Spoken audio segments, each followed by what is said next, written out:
Ang oras, alas 6:15 po ng gabi. Susunod na po ang programang Tropa. Ikaw ba stress? O may dinaramdam? O gulong-gulo na talaga isip mo? Tumutok lamang at panoorin dito sa Millennial Online TV. May tuturo po ko sa inyong isang paraan upang maibsan at mabawasan niyang problemado ninyong pag-iisip. Ito ay ang Tai Chi Learning Series. Sana po tumutok po kayo at abangan niyo po kung Sabado po ng umaga yan. Dito lamang po sa Millennial Online TV. Salamat po! Mga milenyo, pagod ka na ba galing sa trabaho? At gutom na sa maghabong pagtatrabaho? Pero wala kang pagkain sa bahay? Narito na ang sagot mga katropa. Ang super manok lechon, napapawi sa inyong gutom at siguradong mapapa-analyze ka dahil sa tender juicy na jam mo pa at siguradong malinis at bagong katay buhat sa farm, kaya super masalasa at pangmasa pa. Ano pa hinihintay niyo mga katropa? Takbo na sa Super Manok Panteño Siniluan at bumili na, baka maabusan ka, katropa.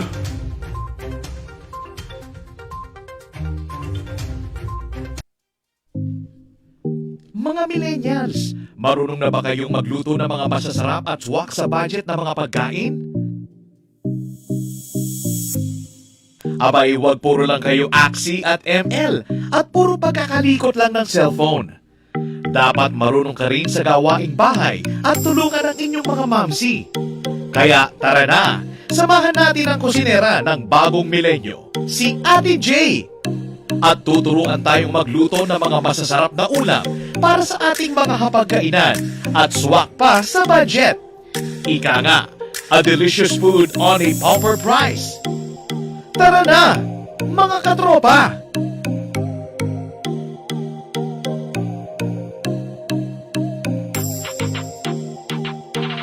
I-type lang sa inyong mga cellphone, sa inyong mga Facebook at YouTube, ang Millennial Online TV. Hanap mo ba ay Unwind Ventures? Tara nang mamangha sa mga tanawin.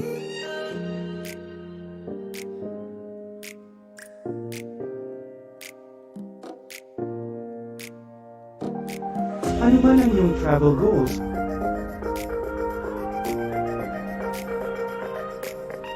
Dadalhin namin kayo.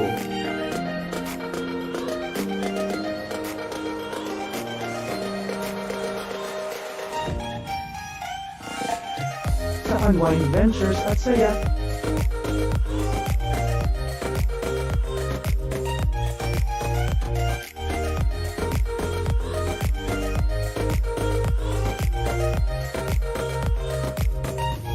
Dito lang sa Wow Biyahe.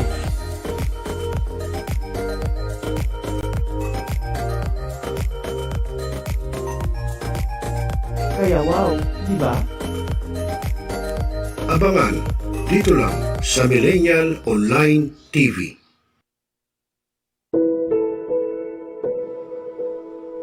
Ikaw ba'y nag-iisa? Nalulungkot dahil iniwan at ipinagpalit, niloko ng iyong minamahal. Kung ngayon, i-type sa inyong mga cellphone, Facebook o YouTube man ang Millennial Online TV. Dahil nasa Millennial Online TV na ang online haralista ng bagong milenyo, si Randel Villados.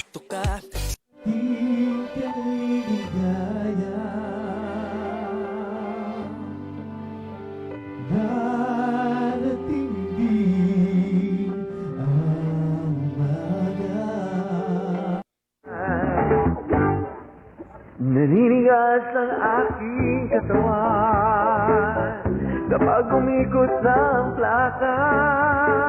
At haharanahin kayo ni Randel ng iba't ibang awitin para maibsan ang inyong inip at kalungkutan kahit nasaan man kayo.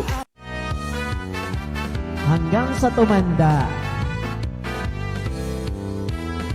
Come on.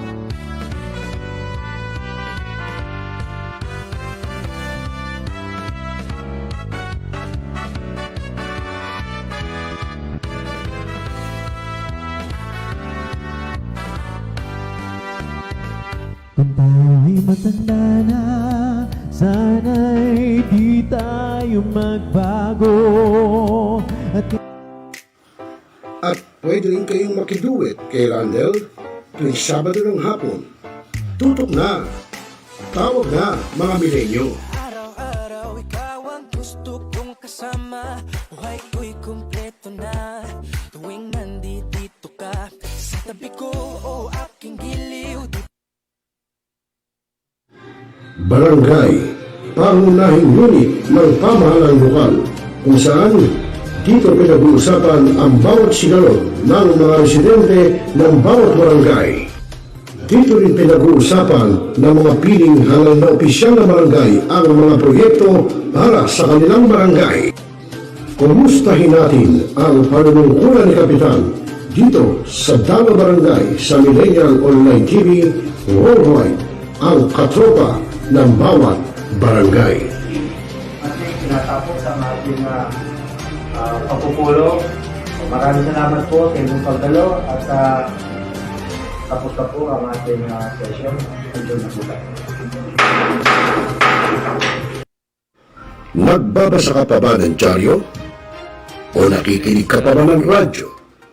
Kung ngayon, lahat yan ay mapapakinggan nyo na sa inyong mga cellphone. Dahil online na tayo, mga kamilenyo. Kaya manood, makinig dito sa Millennial Online TV. Rider, sumalpok sa Kaya poste ng i-follow, like, subscribe, at i-share na, mga katropa. Now, we are Talakayin, Biggest destruction of dangerous drugs worth 1. rebisahin, opinyon, malawakin, aksyonan. Kasama si Rosel Lopez, ang inyong katropa sa pagbabalita. Dito lang sa Millennial Online TV. Tutok na, mga katropa!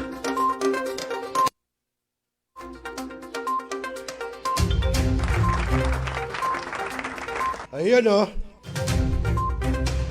Okay mga kaibigan, magandang gabi po sa inyo. At syempre kanina napakinggan nyo at napanood po yung ating online haranista, si Randel Villados. At syempre po ngayon ay sasaydo na po ang programang Talakayin, Rebisahin, Opinyon Palawakin, Aksyonan, Tropa. At syempre po ako pa rin ang inyong magiging kasama, kakwentuhan, ka-jamming, kabarangay, ka-TFC, ka-KOSA, Rosel Lopez. At kasama natin sa technical side ang ating kasangga, ang ating sidekick, no? Si Joshua Baltao. At mga kaibigan, ang oras sa buong kapuluan, yung mga walang orasan sa kanilang mga bahay, abay oras natin, alas 6:23 po ng gabi, Philippine Standard Time. Yan po ang oras sa buong kapuluan. At syempre po mga kaibigan, kanina po kaya medyo tayo na late dahil yun munang nauna yung ating online na ranista, medyo hinapon. Kaya meron din naman kaming pinuntahan ni Joshua na isang istorya dyan po sa may Barangay Concepcion sa Malabon. Dyan po sa may LAMCOTA, no, nasako po ng Barangay Concepcion. At ito po tungkol po doon sa right of way noong mga di umano, mga taga-residente ng LAMCOTA at yung kadugtungan na lugar noon na papuntang Herrera po at Burgos at Ugnatan. Pero sako pa rin po ng Barangay Concepcion.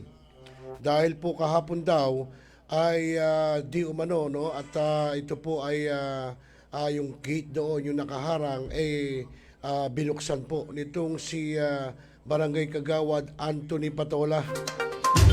Na yun nga sabi, hindi ho nagpaalaman lang doon sa samahan dahil po ayon po doon sa grupo ng LAMCOTA ay meron pong status quo order yung nasabing right of way o yung lupain no, dahil po may problema po ho yung sinasabing lupa na yon. Kaya yung mismong may-ari ng lupa at yung abogado ang nagsabi na yun po ay sarahan yung daanan na yon.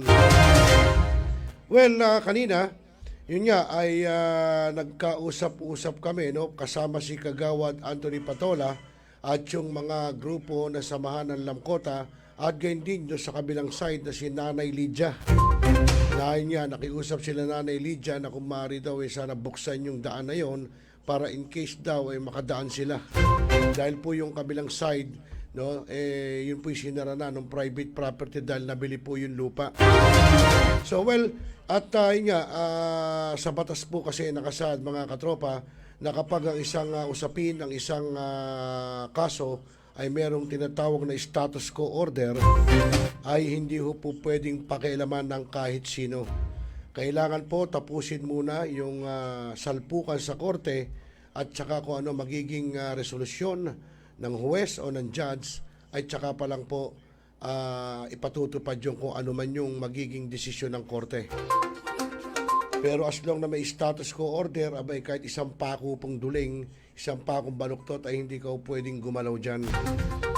Yan o, sa mga tinatawag na private property. Okay, pero bago natin pagpatuloy mga kaibigan at bago natin tunghayan, abay batiin muna natin ang magandang gabi yung ating mga katropa peeps na nakatutok sa programang Tropa. Ayan, unang-una ko nang nakita sa ating monitor si Ma'am Ferrejano at ganyan si Ma'am si Sister Sainer Cudal Asuncion na buhat po sa lalawigan ng Ilocos Norte sa Lawag. Kaya magandang gabi sa iyo, Ma'am. At ganyan kay Ma'am Ferrejano.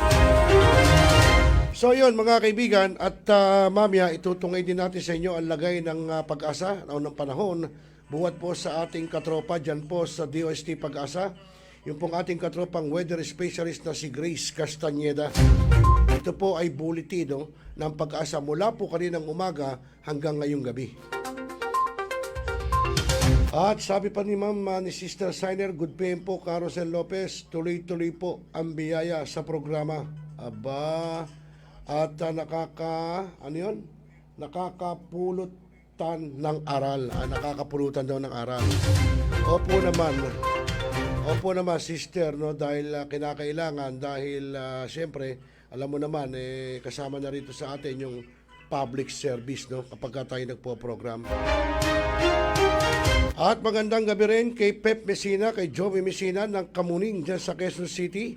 At sabi niya pa-shoutout daw sa kanyang pamangkin na nagdiriwang ng birthday ngayon, si Pamela. Ayan, Pamela Mela 1, Pamela Mela 2. Ha? Happy birthday sa iyo, Pamela, at many more birthdays to come. Ilang taon na ba yan, parin Joey? At kay Rich EID, tama ba to? Rich EID, tama ba? Shout out. At kay Boss Danny Espinosa po ng Barangay Tugatog dyan sa Malabon. Good evening. Ito po si Boss Danny, siya po ang may-ari nung tambayan sa Kalayo dyan po sa Nasugbu sa Batangas. Kaya yung ating ika nga the heat is on, the summer is on, pwede ho kayo magpabook doon po sa tambayan sa Kalayo, dyan po sa Nasugbu, Batangas. Abay, mula po sa inyong cottages, sa inyong arkilahin, dito kay Boss Danny, na cottages, mga kubo, magmula po doon, abay 2 minutes lang yung lalakarin yung dagat at nandun na kayo, pwede na kayong magtampisaw, pwede kayong mag-jet ski, pwede kayong mag-fish feeding, no? May sasakay kayo ng bangka, pupunta kayo doon sa ika nga, makikita nyo yung mga isda, may pakakainin nyo yung isda. Bahala kayo kung ano nyo gustong pakain. Gusto nyo pakainin nyo ng baka, pakainin nyo ng manok. Bahala kayo, ha? Bahala na kayo ron. Ayun, at sabi ni paring Pep Messina, abay 18 years old, abay ika nga'y dibu. Ibig sabihin pala niyan pare, ngayon merong piging dyan sa inyo sa Kamuning. Dahil dibu pala, so meron ng handaan dyan, may sayawan, tama ba ako? Ito po yung pamangkin po ni Pep Messina, no, paring Joey. 18 years old, ibig sabihin ng dibu. Kapag kadibong ganyan, siyempre, may mga tinatawag na kotilyon, merong mga buffet, handaan, At siyempre po, maraming mga bisita dyan, lalo na mga binata at dalaga. Dahil siyempre may kutilyon nga, natural, isasayaw yung magdidibo ng ika nga yung 18 roses ba yun, Diyos? 18 roses ba yun? 18 roses po tawag. So, ibig sabihin nun, 18 kababaihan, ay 18 kalalakihan at isasayaw po itong si Pamela Mela 1. Well, happy birthday sa iyo, Pamela, at mag-aral kang mabuti. Huwag ka munang mag-aasawa. At kung mag-aasawa ka naman, huwag ka mukha ng tito mo. Ha! Hindi naman. Gwapo tito mo. Saan ka ba magmamana? Siyempre sa tito mo rin. At magandang gabi rin sa ating katropang LMT, si Kuyang Romel Martinez, no? At siyempre yung kanyang mga kaalyado, sina Doc Jojo Revilla, Ma'am Linda Villagonza, Miss Jackie Lagpawadahar, at si Sir Haji Crespo, at siyempre si Sir Joey Reyes. At sabi sa atin ni Sister Sainer Cudal Asuncion, tuloy-tuloy po ang pag-shoutout ng birthday ng anak ko, Carosel, sa April 3, April 5, si Aldrin Lucas. At imbitado po kayo, kahit malayo. Ikaw naman, no, pambihira ka talaga, kapatid. Isipin mo naman yan, lawag. Pupunta lang kami para makikain. Nakakahiya naman yata yun. Anyway, happy birthday sa iyong anak, sa iyong Junakis na si Aldrin Lucas. Abay, wala ba kayong kamag-anak dito sa Maynila, sa parting Malabon na Lucas? Dahil may dati po akong naging cameraman sa TV5, Lucas ang apelido, taga Malabon po. Pinakamaganda niyan, Sister Sainer, kung magbe-birthday ang iyong anak, pwede mo naman akong padalan dyan sa, padala mo na lang Bagnet, tsaka yung Longganisang Ilocos. Pwede mo namang ipa-LBC yun. Di ba? Pwede na yun. Di para na rin kami nagpunta dyan at nakikain kami sa handa ng yung Junakis. Ayun, marami daw silang kamag-anak dito sa Maynila, partikular sa Malabon. Kasi kaibigan ko yung mga Lucas sa Malabon, partikular doon sa barangay Barita, no, si Kagawad Eli Lucas. At yung naging cameraman ko naman sa TV5 ay si Nelson Lucas. At magandang gabi rin sa ating katropa, sa ating kaibigan simpatiko na barangay Kagawad ng Tugatog Malabon, si barangay Kagawad Sanidad Pineda. Aba, sabi ni Ma'am Sainer, asahan po, Carosel. Abay, hihintayin namin yung iyong Bagnet at saka Longganisang Ilocos. Pwede mo naman pa LBC, para na rin kami nakikain dyan. At pagka dumating dito, edi isi-shoutout ko ulit na salamat sa handa ni Aldrin Lucas, yung iyong Junakis. Kasi sa Sainer, ayaw mo siya pagka kami nagawi dyan at may coverage, obligado, dadaan kami sa inyo dyan sa Lawag. Okay na ko mga kaibigan, alas 6:33 na po ng gabi, oras sa buong kapuluan. Abay, pakinggan po muna natin ang pag-uulat po ng DOST Pag-asa ng ating katropang weather specialist po na si Grace Castañeda para malaman natin, kasi nung nakaraan, sinabing meron daw LPA pero nakalabas na ng bansa. Baka mamaya meron, di natin alam. So alamin natin sa ating katropang si Grace Castañeda.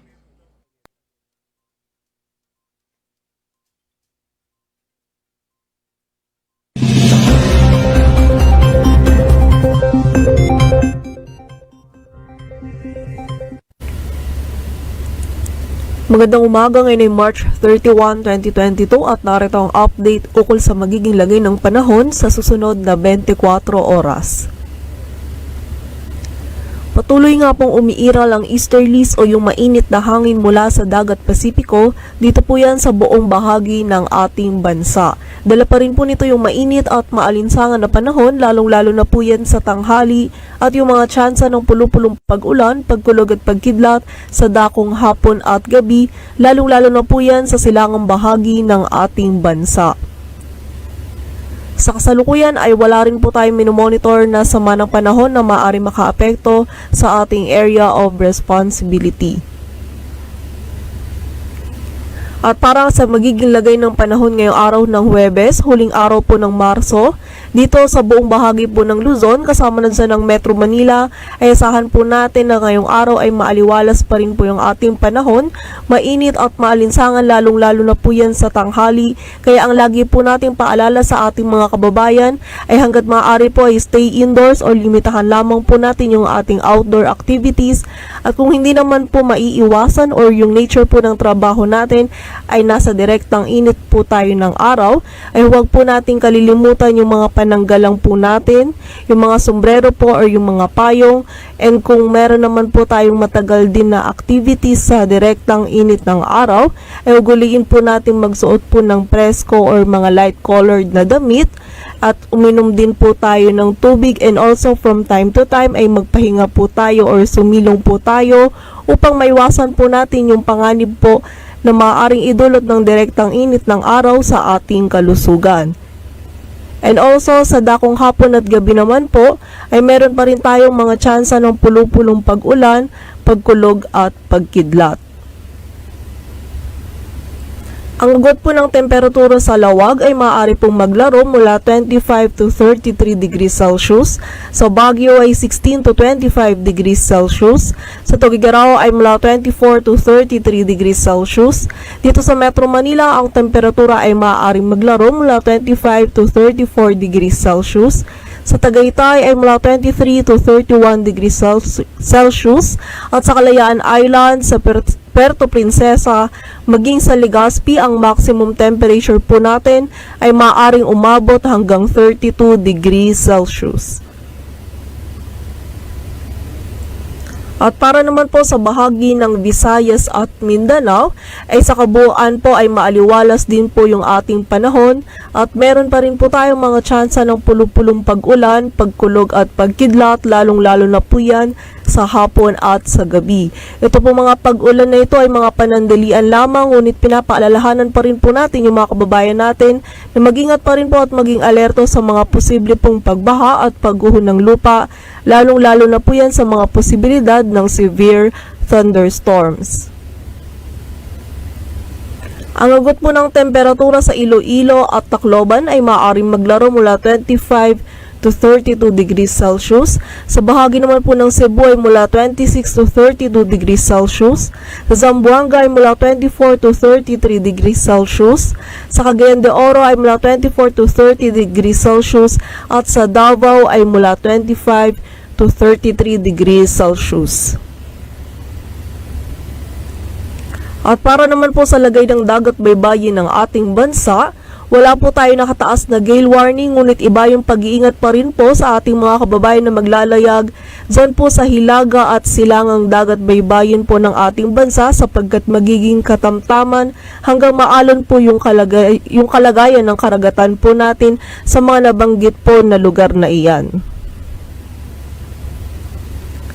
At para naman po sa 3-day outlook ng mga key cities ng ating bansa, dito po sa Metro Manila in the next 3 days, bukas po yan sa unang araw ng Abril, and by weekend, asahan po natin na patuloy nga pong magiging maaliwalas yung panahon, mainit at maalinsangan, lalong-lalo na po yan sa tanghali, kaya kung lalabas po tayo, ay huwag po nating kalilimutan yung pananggalang po natin sa init ng araw, and also sa dakong hapon at gabi naman po, ay meron pa rin tayo mga tsansa ng pulu-pulong pag-ulan or mga panandaliang pag-ulan, pagkulog at pagkidlat. Ang agot po ng temperatura ay maaaring maglaro mula 24 to 34 degrees Celsius. Samantala, sa bahagi naman po ng Baguio City in the next 3 days ay magiging maaliwalas din po ang ating panahon. May mga tsansa po ng pulu-pulong may hinang pag-ulan bukas, dulot po yan ng northeasterly surface wind flow, and by weekend naman po, asahan natin yung mga tsansa ng pulu-pulong pag-ulan, pagkulog at pagkidlat. Ang agot po ng temperatura ay maaaring maglaro mula 15 to 25 degrees Celsius. At para naman po sa bahagi ng Legazpi City in the next 3 days, ay meron din po tayong mga tsansa ng pulu-pulong pag-ulan, pagkulog at pagkidlat. Ang agot po ng temperatura ay maaari pong maglaro mula 25 to 32 degrees Celsius. At para naman po sa bahagi ng Metro Cebu in the next 3 days, asahan din po natin yung maaliwalas po na panahon, mainit at maalinsangan po at meron din po tayong mga tsansa ng pulupulong pag-ulan, pagkulog at pagkidlat, lalong-lalo na po yan sa hapon at sa gabi. Ang agad po ng temperatura sa Metro Cebu ay maaari pong maglaro mula 25 to 32 degrees Celsius. At dito naman po sa bahagi ng Metro Davao in the next 3 days or bukas po ng unang araw po ng Abril by Friday po, inaasahan po natin na generally maaliwalas po yung ating panahon, maliban na lamang po yan sa mga tsansa ng pulupulong pag-ulan, pagkulog at pagkidlat. And by weekend naman po, inaasahan natin yung mas mataas po na tsansa ng mga pag-ulan, mga kalat-kalat na pag-ulan po yan. Dulot naman po ito ng nakikita po nating posibilidad na mabuo or lumapit po na low pressure area dito po sa silangang bahagi ng Mindanao. Kaya pinapaalalahanan po natin ang mga kababayan po natin na mag-ingat at maging alerto po sa mga posible pong pagbaha at pagguho ng lupa. Ang agad po ng temperatura dito po sa Metro Davao ay maaaring maglaro mula 24 to 33 degrees Celsius. Dito po sa Metro Manila, ang araw ay sisikat mamayang 5:53 ng umaga at lulubog mamayang 6:08 ng hapon. Patuloy po tayo mag-antabay sa updates na ipapalabas ng PAGASA at para sa mas kumpletong impormasyon, bisitahin ang aming website bagong.pagasa.dost.gov.ph. At yan po ang latest dito sa Weather Forecasting Center ng PAGASA. Okay, maraming salamat po sa ating katropang si Grace Castañeda, weather specialist po ng DOST PAGASA. At nagatid po yan sa atin sa oras alas 6:41 po ng gabi, Philippine Standard Time. Okay, so yan mga kaibigan, narinig nyo kailangan magdala pa rin ng mga panangga sa init dahil talaga namang tag-init na. No? Payong, etc. whatsoever. Basta rin pwede nyo ipanangga sa init. Pero mas maganda sa mga may puno, di ba? Mas malamig. Talaga naman humainit na Kahit kanina, nung kami lumabas ni Joshua, talaga naman pong grabe init. Yun nga lang, siyempre sa kapal ng ating balat, minsan di tumatalab. Okay, so sabi po at batiin muna natin yung ating mga katropa. Nako, yung ating katropang si Art Gubatan.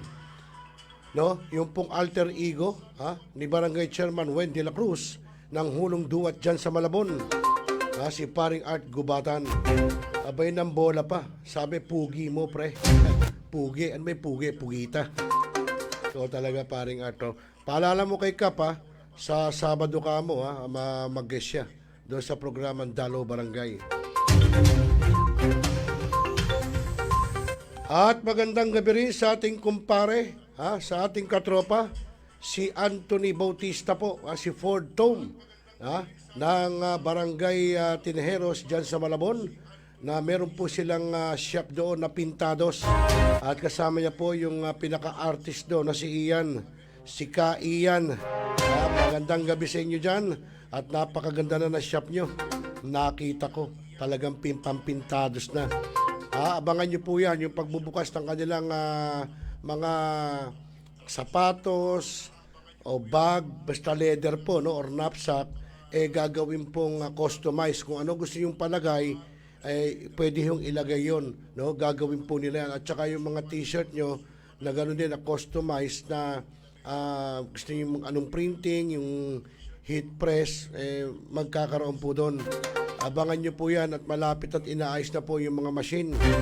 Ilalagay na po doon sa kanilang shop dyan po sa may Sanchez Street sa Barangay Tinjeros, Malabon. Pwede po, kahit po yung mga riders natin, yung inyong mga helmet, kung gusto nyo naka-customize, ay pwede rin po doon. Dalhin nyo lang po yung inyong helmet at kung ano gusto nyo ipalagay na printing doon sa inyong helmet, abay pwede po. Kung gusto mo mukha ni BBM, mukha ni Sara Duterte o mismong mukha nyo, pwede nyo pong palagay doon. Yan, si paring Ford Tom, si Anthony Bautista. Ayun, magandang gabi sa iyo, Barangay Chairman Wen de la Cruz ng Barangay Hulong Duwat dyan sa Malabon at Kapa sa Sabado. aasahan kita na mag-discuss sa aming programang Dalaw Barangay. Ay abay sa Sabado na po yung Kap ha. Huwag mo kong i-Indianin Kap. Huwag kang papariski at gubatan na may lahi pong Indian pana. Hindi ko malaman ba't kung nagkaganya siya. Dati hindi naman no yan lahing Indian. Pero ewan ko bakit nung nagkahiwalay kami at napunta ko saan na may pagbalik po may lahi ng Indian. Wag ko kayong gagaya dyan Kap. At magandang gabi rin sa ating kumare si Chris Torres buhat po sa Malolos, Bulacan. At si Ate Luningning Pahayag naman buhat sa Barangay Bayan-Bayanan dyan sa Malabon. At siyempre sabi po ni at yung ating katropa nakaagila natin at miyembro po ng Malabon PNP si Kuyang Ricky Del Rosario. Magandang gabi. Yan. At siyempre yung ating host ng programang Agila sa Bagong Milenyo tuwing linggo po yan alas 2 o alas 3 ng hapon na si Magas Gakusana. At sabi po ni Ma'am Sainer Codal Asuncion, paki-shoutout din daw po ang kanyang friend doon daw po sa Hawaii, no, si Ka Lucy Medrano. At sabi niya, she hope that she's fine and healthy all the times. Siyempre naman siguro, Ma'am Sister Sainer, sigurado yon. At sabi pa ni Ate Luningning Pahayag, abay, good evening Rosel, happy watching. Abay, happy watching sa iyo, Tiningning. At kumusta mo ko sa aking mga inaanak dyan. At long time no chat ka mo. Hindi ka mo sila nakakalalang i-chat man lang ako, kumustahin ako. Okay, so yung mga kaibigan, at tulad ng sinabi natin, abay tunghayan po natin, ano, yung pong kanina, yung pinuntahan namin na may problema po sa right of way, dyan po sa may sitio LAMCOTA, Barangay CONCEPCION sa Malabon. Kung saan po ay meron po isang dong skinita na LAMCOTA nga po, yung dulo, yun po ay pinasara daw mismo ng may-ari ng lupa. No? At ayon sa abogado, ay meron pong status quo order. Ano ba ho ibig sabihin pag sinabing may status quo order? Ibig ko sabihin, may kaso pa kaya walang gagalawin doon kahit ano.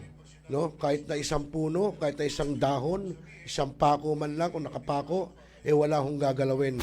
Kailangan hintayin muna ho ang desisyon ng korte, ng kataas-taasang hukuman.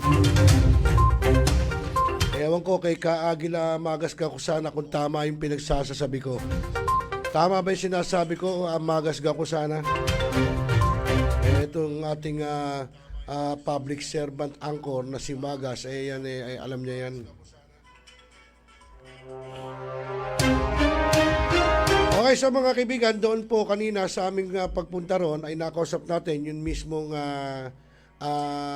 isang grupo doon, asosasyon sa LAMCOTA, no? Sina Ate Sarina Biola at si Ate Maribeth Barrera. No, sila po ang mga naiwan po doon na opisyalis ng samahan ng LAMCOTA na yon. So alamin natin at syempre kasama rin natin si Barangay Kagawad Anthony Patola ng Barangay CONCEPCION kung saan po ay nga nagkaroon ng negosasyon tungkol nga po doon sa sinasabing right of way.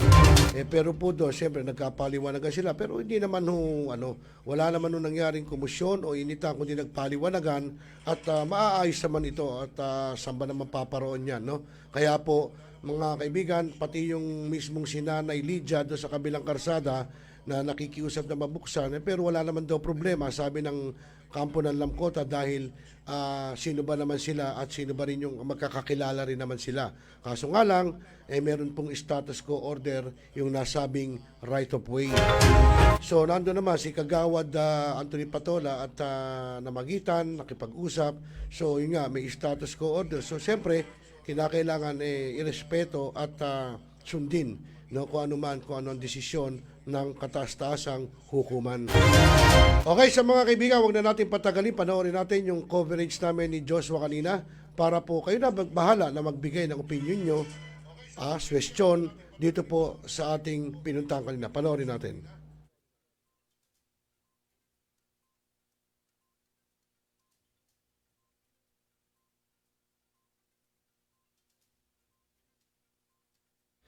Yan po yung bakod doon sa nasabing iskinita doon po sa LAMCOTA. Yan po yung iskinita, yan po at meron pong harang at nagpaharang po niyan ay yung mismong abogado nila na si Attorney Arellano ba? Yan po, ang sinabing dahil status ko order, ito kaya po yung gate harangan nila at ng isara nila. samahan na binaklas ni pinutos ni Kagawad Bullet na baklasin. Saka ito po yung hindi ba ako? Ito po yung gate, ay ito po yung bakod nung may-ari nung kabilang lupa, ng Manlapas. Ito po yung sinira nila, yung mga kasama niyang Kagawad, XO, ng mga tauhan ni Kagawad Bullet.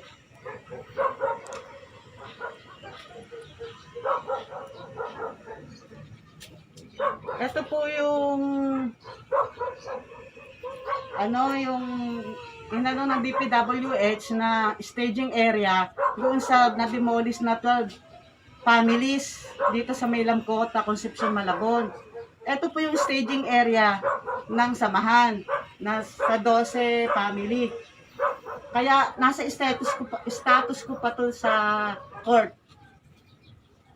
Okay na siguro? Okay. Una sa lahat, magandang tanghali po. Ako po si Marilyn Ogardo at tumatayo sa kasalukuyang OIC ng Samahan ng Pamako Organization. Ang ibig pong sabihin ng Pamako ay pagdadamayan ng magkakapitbahay sa Concepcion, Malabon City. Ikukwento ko lang po yung pangyayari na nangyari kahapon na panghaharas po ng tauhan ng mga barangay.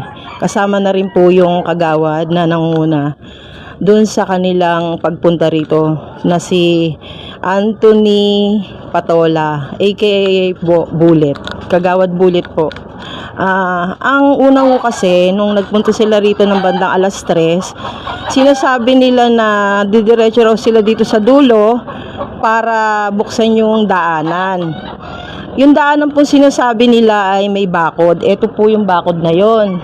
Ito po ay pinabakod ng ang abogado namin na tumutulong dito sa lugar namin na si Attorney Ernesto Arellano para sa protection din po ng mga tao sa aming samahan. Dahil sa nangyari pong hindi magandang pangyayari dun sa isa sa miyembro ng samahan na si Ricardo Barrera na minasakir po ang kanyang pamilya noong 2016. December po 2016. Kaya po nangyari yung pagsasara ng lugar na to kasi sa nangyari na dito raw po ang takbuhan o dito raw po sa lugar ng LAMCOTA ay may mga nakatirang mamamatay tao. Kaya nagdesisyon kami na isang guni sa aming legal counsel na ano ba ang magandang gawin dito sa dulo na para hindi na nga matotally madaanan na takbuhan na sinasabi ng mga magnanakaw o kriminal. Ito po ay desisyon ng samahan na ipagawa para sa proteksyon ng mga tao na naririto na naninirahan ng tahimik dito sa LAMCOTA. Dumating po sila kahapon na may dalang mga bolt cutter, tubo, may bareta di cabra at kung ano-ano pa. At sabi nila bubuksan daw nila yung daan. Wala po akong sinasabi na sinabi nilang magigiba sila ng bahay. Ang salita ko lang, antayin nila yung nagpagawa ng gate kasi may tanim ditong mulberry. Ito po yung mga tanim ng kapatid ko sa kanambayaw ko na hindi naman po talaga siya totally daanan. Dahil ito ay patay na daan na po. Sinasabi lang nila daanan. Ngayon, nagpunta ho sila rito mga alas 3, yun nga, may mga dahil silang bolt cutter, bareta di cabra, at kung ano-ano pa. Sinasabi ko na antayin lang yung aking kapatid at bayaw para sila na mag-usap. Nung una, sinabi pa nila Kagawad Bullet na nagbebenta raw kami ng bahay. Hindi ho yun totoo. Dapat, yung kagawad na yan ay mapatunayan niya kung nagbebenta kami ng bahay dito. Alamin niya yung punot dulo bago siya magsalita ng ganun. Pagkatapos, nung napakiusapan ko sila sandali, umalis sila at bumalik sila mga bandang 4:30 ng hapon. yun na, wala na silang pasintabi na hindi na raw po nila kayang antayin yung sinasabi kong tao. Kaya dire-diretso po, inutos po ni Kagawad Bullet, eto, baklasin nyo na tong gate na to. Hinanap niya muna nung una yung susi. Eh, sabi ni Mang Iking na nandoon sa may-ari yung susi niyan. So, ang ginawa na lang nila, pinabaklas talaga ni Kagawad Bullet yung pinaka-gate. Hindi na inintay na mabuksan yung gate, kundi binabaklas. Yung pala, talagang baklas na rin po dito. Kung makikita nyo po, ito po ay bagong lagay lang namin kasi sa gabi nga nakakatakot, baka pasukin kami ng kung ano-anong masasamang tao, magnanakaw. Ang mga bahay ho rito maliliit lang. Ito po pansamantala lang naming nilagay, pero ito po yung kanilang bilaklas. Kasama po yung mga nandito sa labas. Bago pala sila nakikipag-usap, binabaklas na nila. Yun ang totoong pangyayari. Mga 4:30 ho yun. Yun po yung nangyari. Hindi yung binilalive video na hindi siya nagbabaklas ng bahay. Wala po kaming sinabing nagbabaklas siya ng bahay, magbabaklas sila ng bahay. Kundi, antayin yung may-ari na nagpagawa ng gate at ito nga, pinagawa ng samahan para sa protection sa mga tao dito. Nililinaw ko lang po yung sinasabi nila. Kasama po niya doon sa pambabakla si Darwin Ramos, Sunny Capintis alias Tomtom, aka na si Egoy, ex-raw po to ng barangay, sabi ng mga nakakilala sa video, John Kabigaw at Michael Obong alias Galis. Yun po, sila po yung mga taong nagpunta rito at persahang tinanggal yung gate na may susi pa. Yun po yung totoong pangyayari. Yun lang po masasabi ko. Okay, so mga katropa, ito po yung hangganan nitong dulong LAMCOTA, no, na sinasabi na ito'y sinaran nung kanilang samahan dahil nga kung saan ito po ay dinadaanan di umano ng mga masasamang loob tulad ng mga magnanakaw, akyat bahay at kung ano-ano pa. Kaya po nagpasya ang samahan ng LAMCOTA na isara ito. Pero ito yung sinasabi nga na nirereklamo ng mga grupo dito sa LAMCOTA na pinabuksan at binubuksan nitong si Kagawad Bullet na tinatawag dito sa Barangay CONCEPCION. So alamin natin, kinakagawad Bullet kung sila ba ay merong permiso para buksan ito at kung meron bang karapatan ang barangay mismo na pabuksan ito para maging daanan. Yan po mga katropa. Okay, so mga katropa, kapiling natin ngayon si Nanay Lydia na dito sa side naman ng papuntang Herrera, Ugnatan. No, kasi yung kanina, yung nakita nyo kanina yung kinuna natin na sarado doon sa may LAMCOTA, dito ho ang tagos noon. Ngayon, tanungin natin si Nanay Lydia, siya ang purok leader dito na kung bakit gusto nila mabuksan yung daan doon sa papuntang LAMCOTA na yun. Kasi po, pag may emergency ho, wala ho kami dadaanan. At saka isa pa ho, yung pag nagkasunog, hindi naman ho natin hiniling, malayo natin magkasunog, wala ho kami tatakbuhan. Ayun. Kung sakali ba na yan, halimbawa sarado yun, wala bang ibang pwedeng daanan na mas maluwag, mas malapit, talagang ito lang? Ito lang, yun lang po talaga. Ang pinakamalapit? Yun ang pinakamalapit po, saka malapit sa kalsada. So ano ay hinihiling nyo sa mga grupo naman sa LAMCOTA? Sana ho, paraanin ho kami. Buksan ho nila ang daan. Ayun. Para ho kami ay makaraan. Ayun. So, kasi wala ho kaming tatakbuhan kung mayroon hong emergency mangyari. Ayun. Kasi ayon naman sa kanila, kaya raw ho nila sinara yun dahil minsan meron daw nakakapasok na taga-ibang lugar, magnanakaw pala, etc. Hindi naman siguro mangyayari sa atin naman ho yun. Lahat naman ho ng lugar may magnanakaw po, di ba? Ay, kailangan magtulungan po tayo. Ayun. So, para mabuksan. para mabuksan po. Kasi po in case emergency, wala ho kaming matatakbuhan po talaga. Ayun. Katulad kanina, akala po nila bukas na, marami yung gustong dumaan. Sirado na ho pala. Tapos pupunta po sa church dito ho. Diyan ho sila dumadaan. Ay, church doon. Ang church ho. Ito ho ang daanan talaga. Ayun. Okay, so yung mga katropa, sabi ni Nanay Lydia na hinihilingan niya sa mga taga-LAMCOTA na sa mabuksan para kung sakali daw may emergency, sunog, wag naman sana, maluwag hong makakadaan dito sa daanan dito sa LAMCOTA. At bukod doon, meron hong church doon na pwedeng dito na rin dadan, hindi na ho iikot doon. No? So maya-maya kakausapin naman natin si Kagawad Reynan Patola, tama ba? Anthony Patola, na siyang nakakasakop sa lugar kung ano ba ang dapat gawin ng barangay, ano maitutulong at paano ang gagawing pakikipag-ugnayan doon sa mga taga-LAMCOTA. Mamaya lang po. Okay. Sa mga tropa ngayon, kapiling natin si Kagawad Anthony Patola ng Barangay Concepcion kung saan ay nasasakupan niya itong lugar ng Lamcota, Gulayan at yun nga tungkol doon sa sinasabing saradong iskinita o karsada sa Lamcota na karugtong dito sa papuntang Herrera. Kagawad, ano ang magandang maitulong ng barangay kasi may sinasabi doon sa mga taga Lamcota na yun daw ay private kaya daw isinara dahil nga private daw yung lugar. Ay hindi po private yung lugar na yan. Unang-una dati na hundaanan yan. Yun lang naman po. Sa ngayon po kasi wala nang ibang madaan yung tao dahil nagsarado na po nga po itong malaking gate dito. Nasaraduhan na po. Hinihilig lang ng mga tao. Mabukas, magkaroon lang ng daanan. Tulad po dati, yung noong pa man yung araw, daanan naman po talaga yan. Wala naman tayong ibang hinihiling na gusto lang natin magkaroon ng daanan. Papagbigyan yung mga mas marami pang tao rito na kailangan na madaanan po yung lugar na yan. Yan ba kagawad kung sakali pwedeng bilang kagawad ka sa Concepcion, pwede bang si Nanay Lydia, ikaw, tsaka yung kung sino man ang leader doon, mag-usap-usap kahit upuan itong problema na to? Opo, nakahanda po tayo lalo sa kigagaganda ng lugar po natin. Sa kaiaayos, wala po tayong ang gusto lang po natin pagbigyan yung mas marami pang tao rito na nangangailangan ng daanan talaga. Ikawawa naman po kasi sila.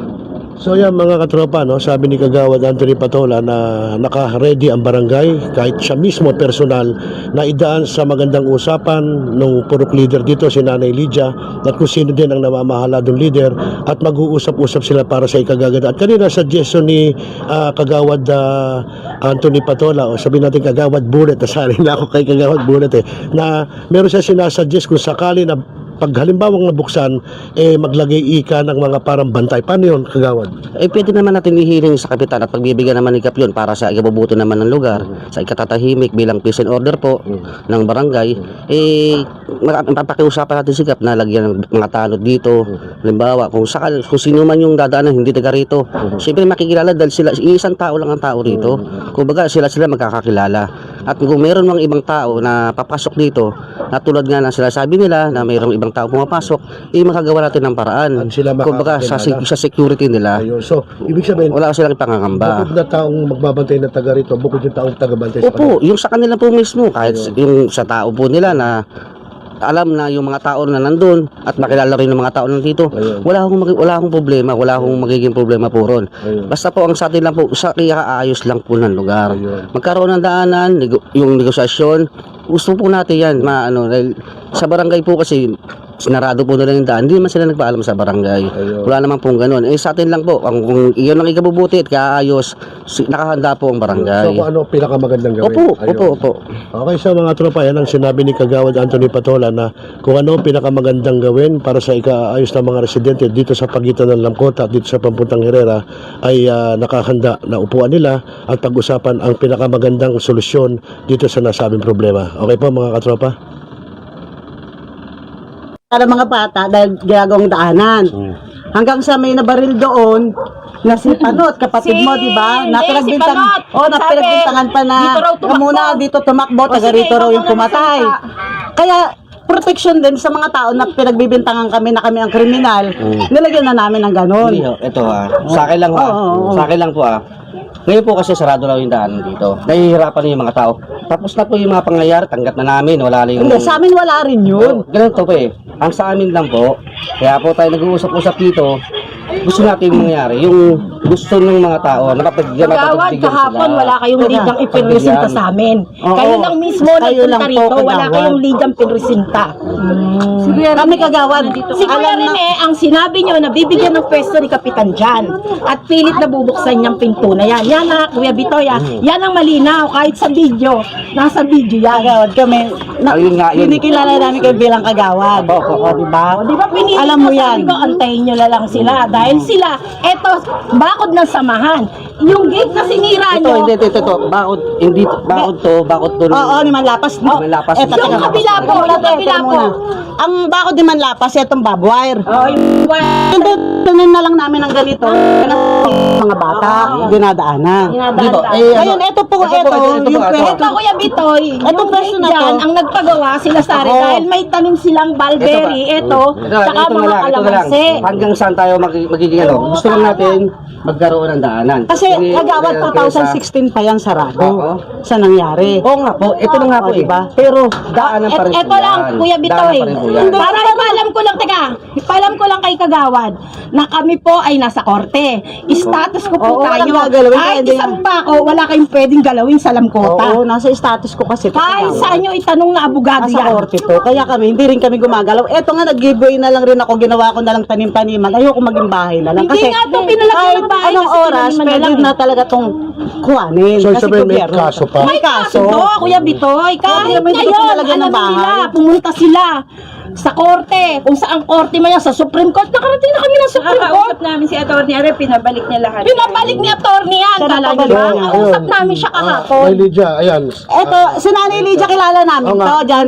Maraming daanan sa Maya Simto. Kilala namin siya. Sabi nga niya, sa church daw Hindi lang naman siya. Ay, yung mga maraming Pero tao. kahapon, Pero sa tagal na yung kuya, di ba? Sa tagal na 2016. Hindi raw niya alam yung pangyayari sa kuya ko, na minasakir po, eto po, isa sa... Kung wala tong sarado, sigurado hindi mahuli yung Daan lang po. Dahil lang yun. Dahil hindi naman po ito talaga daanan ng tao. Daanan niya, kahit noong pa, nagkaroon lang ng project ang DP, kaya para excess Wala ho, walang mangyayari sa Kasi usapan. ganito kuya, Negosasyon. diba, mayroon talaga tayong batas na bibigyan ng daan ang walang daan. Ang dami yung mga daan dyan. Wala namang nakatira dito para Diba? Saan po ang sarado na? Lahat na sarado. Talaga naman po sarado. Talaga naman po sarado. Dahil malukan po yan eh. Tsaka dati po, may mga nakatira talaga dyan sa ugnatan. Hindi ko alam kung nasa na sila ngayon. Di ba dati meron yan? Ngayon nasa na yan. Dahil may project yata eh. May project yata dyan. Kaya na... Hindi sa Pilapel, sa Pilapel. Sa totoo lang kagawad. Sino yung bantay dito kagawad? Teka lang. Sino yung bantay dito nung una? Bantay nyo. Si Richard. Richard ba yun yung matangkad? Engineer. Oo. Sa totoo lang kagawad. Pinakiusapan niya ako dahil hindi na daw siya makakain, wala daw siya makain. Ayan, si Rodel kami mag-asawa. Pinakiusapan niya ako na biling ko daw yan ng 40,000. Kahit daw 35,000 yung pwesto niya. Ayaw lang namin. Lalagpasan niya daw doon. Kasi alam Sabi ko, ayoko na magka-problema kami ni Kapitan. Kasi kung kami naaway ni Kapitan, kami alam ng Diyos, wala kami ano sa kanya. Ito lang, kaya kami nandito, hindi natin para saligan yung ano man yung mga pangyayari. Yan nga, ay may Ito nga, sabihin. ang tanong ko nga ho sa inyo. Yun lang. Kung sabi niyo, ito suggestion ko kung sa security ang gusto natin mangyari, pag-usapan natin. Yung seguridad nyo, bilang taga rito, pag-usapan natin. Hindi kasi kagawad kasi, tayo taga sa inyo na, kasi kami kagawad, sa samahan namin dito, kami ba nang istorbo sa inyo kagawad? Ganon. Kaya po, hindi ibig sabihin, kaya na namin kontrolin dito sa lugar namin. May barangay pa rin po kasi tayo na dapat natin. Pupunta naman kami sa barangay pag talaga kailangan. May barangay pa rin po tayo na dapat natin yan. So baka sundin natin yung barangay. Alam naman namin yun. Nakahapon po sana nagpunta kayo. Sa barangay. May kaso pala ito. May kaso to. Status ko. Hindi pwede gumalaw kahit isang pako. Ito sabi ng abogado namin. Wala. Kaya yung pinabalik yan ng abogado namin. Kapag mo, pupunta yan ng pulis. Kasi sabi nga, binalik na ho namin kasi nakakatakot nga yung dulo. Pagkagabi na. Ito po yung daanan, no? Pinabis na. Kuya, wag mo sigawan si nanay, kuya. Hindi kasi sinisigawan. Pinapaliwanag niya lang na ang daanan. Iyang ano na yung gutter na yan. Di ba, Nay? Ikaw alam niyo yan. Gutter lang ang daanan dito. Gutter lang. Yan ang daanan talaga. Yan ang gutter. Hindi ito. Kasi ito talaga yung ano nung DPWH sa binigay sa amin. Hindi tayo magkakasundo. Sa barangay na lang. Sabihin na lang kay may kaso pa. Status ko. Status ko po, iparating nyo na lang po na ito ay nakakaso pa, nasa Supreme Court pa po tayo. Kaya iyan pinapakuran uli ni ni attorney sa amin. Kasi dapat na wala kayong isang pakong kukuhain dito habang hindi pa rin tapos. Pupunta ka na lang si Kat. Mas maganda. Pwede nyo naman yung tanong sa mga abogado di ba Kuya Bitoy? Pwede naman. Kahit sinong abogado masasagot niya na kapag may kaso, Basta may lalo status na to, civil case to. Abutin to ng 25 years. pag natalo kami, okay lang, willing naman kaming alis. Sinabi rin namin O, yun diba? na kay Atty. Arellano, kung matatalo kami, walang reklamo mga Walang tao. reklamo. Lalayas kami lahat dito. Yun ang sinabi namin kay Atty. Pero ako sa akin gusto kong negosasyon sa inyo. Gusto ko yung maayos na usapan. Kagawad, negosasyon ang gusto mo, pero binaklas mo na yung gate niya, yung gate Kami niya. nga nag-aantay ako kasi nagpagawa ng gate na yun. Diba? Ang sabi mo, hindi mo na sila maaantay, kaya hindi na kita pinunta, pinabayaan Kaya kita. bilang kagawad, tabain mo rin yung isip mo, palawakin mo rin kagad-kagad. Hindi. Bukas naman ang isip natin sa hindi ako hinahiblad, hindi ako naano rin din ako sa Ang mga sinasabi mo pa sa video mo, hindi ka magbabakas ng bahay, wala kami sinabi magbabakas ng bahay. wala kang bahay na binabakas. Bakod ang sinasabi namin. Ayun nga, Hindi yun lang bahay. ngayon natin gusto natin buksan yung daanan. Okay, ipaparating natin sa kikipilan o anong magiging sitwasyon natin dito. Sa sabi ng status ko, ipaparating natin Hindi tayo dito, kumbaga Civil case ang gusto natin mangyari kasi dito, pagpapagbigyan. Yun lang naman. Sa 2016 kasi sa tagal na yun, na wala naman halos sa katira dyan. Wala na talagang dumadaan dito. Hindi, wala na talagang dumadaan kahit doon sa bungad. Kasi, kung eto kasi dalawa yan gate namin eh. Yung isa kasi nasira lang doon dahil nag-ano nga yung DP kaya nasira. Eh kung may daan man dito, may sara naman doon. O wala rin, di ba? Kasi nga nasa status ko to. Kaya pinabakuran na ni attorney namin. Pinababalik po niya. Pinababalik nga yung bungad ka rin pati yung bakod. Kaya gagawa ulit kami sa linggo ng bakod. Dahil once na pumasok sila rito sa compound ng may samahan, stress passing sila. Yan, sinasabi ko na sa inyo. Hindi, talaga naman ganun po kasi may samahan dahil doon din sa lugar niyo may samahan, di ba? Hindi, wala naman barangay. Kung magtatanod kayo sa barangay, o di, courtesy naman, papapasukin namin kayo. O, di ba? Pwede. O, ganun lang naman. Kaya ako, hindi pa rin ako nag-ano sa inyo na pakiusapan natin tong lugar natin na maayos kung ba kayong hinaing naman nila. Yun lang yung hinaing natin sa inyo. Hindi, kasi yung hinaing nila pwede namang yung status ko alamin natin kung ano yung yun na lang kagawad. Alamin natin kung ano yung magiging ano natin dyan. Willing po kami, alamin nyo yun sa korte para bawat isa sa atin may alam. Di ba kadaanin natin sa legal? May alam Sa legal tayo. Legal process po kami.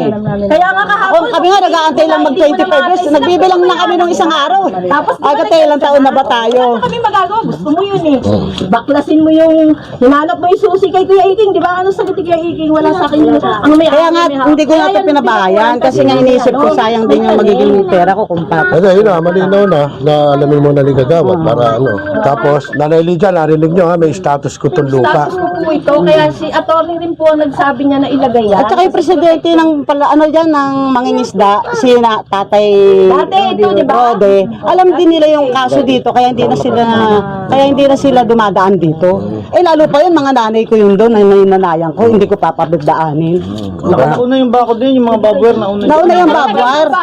Bago kami, nauna muna yung private property. Aling Lydia, hindi po kami ang unang nagbakod. Pasensya na kayo, Nay. Si Manlapas ang una. Una po silang nagbakod ng babway. Hindi Para pinagtibay lang namin na ganyan. Yung yero na yan, inilalagay na lang namin. Maganda nakapag-usap kayo. Opo. Yun po yung gusto namin parating sa inyo. Kung kayo ang mawalan sa buhay, tapos mga pamangking ko rin halos ang nadamay, ano kung gagawin? Isinangguni namin sa abogado kung anong maganda. So ang sabi niya, lagyan ng bakod para daw maiwasan yung ganong problema. Kaya may dito, bukutan ng kapilya na bulang tayo.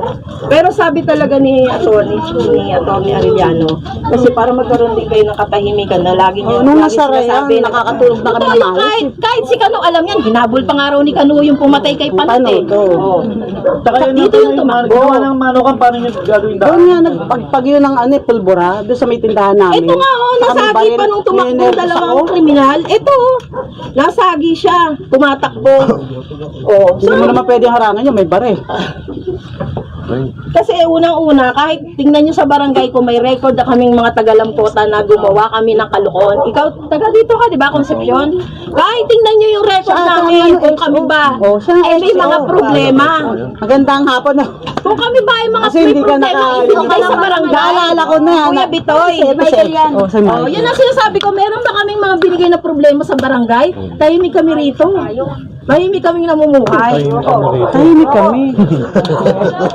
Hindi si EXO, hindi niya rin alam yung pangyayari dito Kaya pa. dito, ang sa akin kasi, kung kahapon pa lang, sinabi ko sa kanya na antay eh. Parang, hindi, nag-live pa siya eh. Nag-live siya. At siya yung nagsasabi na, sige, bakasin nyo. Oo, kasi bakit kasi yung bakit kasi yung dating niya? Bilang barangay. Isa kang elected na kagawad, di mo ba alam ang batas? Bakit daw nangunguna dyan magpabaklas? Kaya sabi ko, huwag siya magpapa-high blood.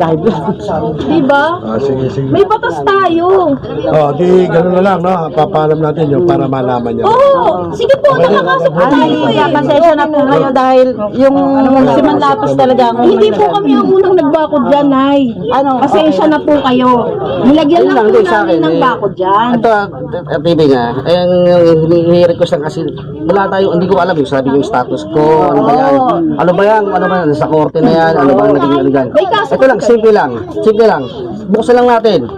Daanan, hinihiling natin daanan lang. Wala namang i-given sa inyo, wala namang daanan. Hindi po, hindi nagawad. Ang inaano namin yung katahimikan ng mga tao dito sa mga nangyayari. May barangay, ako mismo. Hindi sa ating gabi po, makakapunta po ba kayo tayuan yan? Sige, Iging. Di ba sinabi ni Kay Iging, paano kung may mangyari sa pamilya? Kasi yung attorney na mismo nagsabi sa amin. Hindi yung attorney na nagsabi sa amin na isara yan. Talagang hindi hindi kami kikilos pag hindi kami inutusan kasi alam naman din namin na maayaw din namin ng problema. Party list. Siya po yung abogado doon. Okay, abogado yun, di ba? Ganito po. Kasi ang stand ng barangay kasi is buksan. May karapatan si barangay na buksan. Hindi kasi depende yun sa kaso eh. Paano niya At saka buti kung walang daan kagawad, di ba? Kasi sinasabi ko sa'yo, kung walang daan, pwede namin silang give. Pakisabi niyo na lang po. Oo. I-coordinate muna natin dito. Ayun, pakisama. At least, sikap. Kasi usapan dito, wala mangyayari usapan eh. Ngayon. Daan muna natin dito. Para Kasi inyo na kayo na kasi may status ko eh. Para alam ni Kap yun. kasi yung lugar namin. So, pag sinabi ng korte, buksan niyo yan dahil bigyan niyo ng daan ng tao. Ayun, wala na kami magagawa doon kasi court na nagsabi. Court ang magsasabi po noon. Kasi may status ko eh. Hindi, kasi yun talaga yung usapin panlupa yun. Kung titignan lang natin, ano lang naman eh. Kumbaga sa barangay, ang barangay, yun lang doon lang namatay yung barangay. Sige, Mataas yung konti sa barangay, Kapitan. Ay kagawad. Hindi naman kasi Mataas yung konti sa ang korte nga ang pwede pang mamutos sa wala akong sinasabing mataas. Hindi ako makapagtalo kasi sa inyo. Basta hindi yun sa kanila kasi pinapaliwanag lang nila yung alam nila. Kami ng batas, ng abogado namin, para yun ang kagawad para ano. Hindi sabing batas kasi binabaluktot na. Masama naman bon sa bata. Sige na. Magkakaroon tayo sa case na pero hindi pa talaga. Hindi pwede natin mas mataas ang barangay sa wala akong sinasabing ganun. Di ba? Wala akong sinasabing ganun. Hindi lang kayo nagkakaintindihan pa kasi basta yun po kagawad, antay lang namin yung sinasabi ng ang gusto ko pa din sa'yo, may barangay kasi, may barangay dito. Hindi naman kami lumalagpas sa barangay.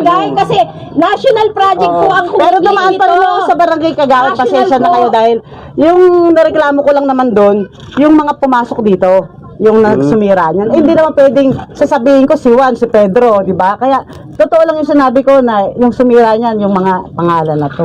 Pasensya na kayo dahil ano lang naman yung for blacker. Hindi naman yan sa hindi buksan natin ang daan ng biyahe sila. Mag-uusap ko naman ulit. Sige, pag-aarap naman ako sana may Lydia maging maayos. Kilala ko to. Malinaw Kasi gusto mo nga bahay. Bibigyan kita fully furnished, naka-aircon. Sa tawi-tawi. doon lang po. Pagkaan sila wala namang problema pag sinabi ng court talaga. Wala na kami. Aalis na rin kami dito. Kasi yun, hindi, paalisin talaga kami. Yun ang nakalagay dun sa pag-uusap namin. Yun ang Tagal natin nandito. 25 years kasi yun eh. 25 years Wala kasi. namang Hindi kami mga taga-ano, lilimas doon. 25 years kasi. Kahit Pero anong mabilis gawin lang namin rin pag korte, nagsabing magsilayas kami. Mabilis lang ang panahon. Okay na yun. Okay na, kagawad. Ano muna namin kay Kapitan para alam din ni Kap na may status ko. Kaya ganun na lang. Okay. Sabi natin. Sige po. Aray, Lydia, Sige po, Kuya Pedro. pasensya na. Love you mga taga LAMCOTA. Hindi po kayo nakikipag-away. Matas lang talaga boses namin, Nay. High blood kami. At may diabetes po ako.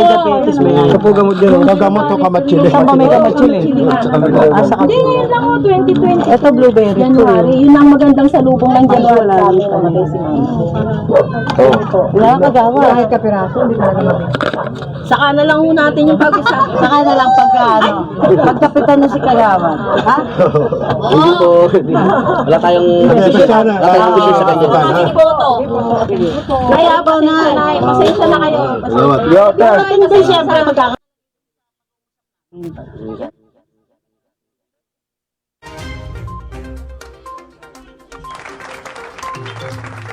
Okay, so yan mga kaibigan, natunghayan nyo, no, napanood nyo yung nangyaring negosasyon doon po sa mga taga Sitio LAMCOTA, dyan po sa Barangay Concepcion sa Malabon, kung saan doon nga yung sinasabing purok leader doon sa kabila na karsada na si Nanay Lydia. At syempre kasama rin si Kagawad Anthony Patola, si Kagawad Bullet, no, tungkol nga doon. At malinaw na sinasabi nga na merong status quo order yung nasabing daanan na yon, yung right of way.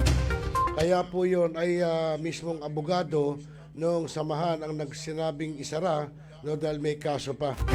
Well, with that, yun nga, yun ang gagawin nga, na nag-usap naman kami ni Kagawad Bullet na kakausapin si Barangay Chairman Eng Santiago.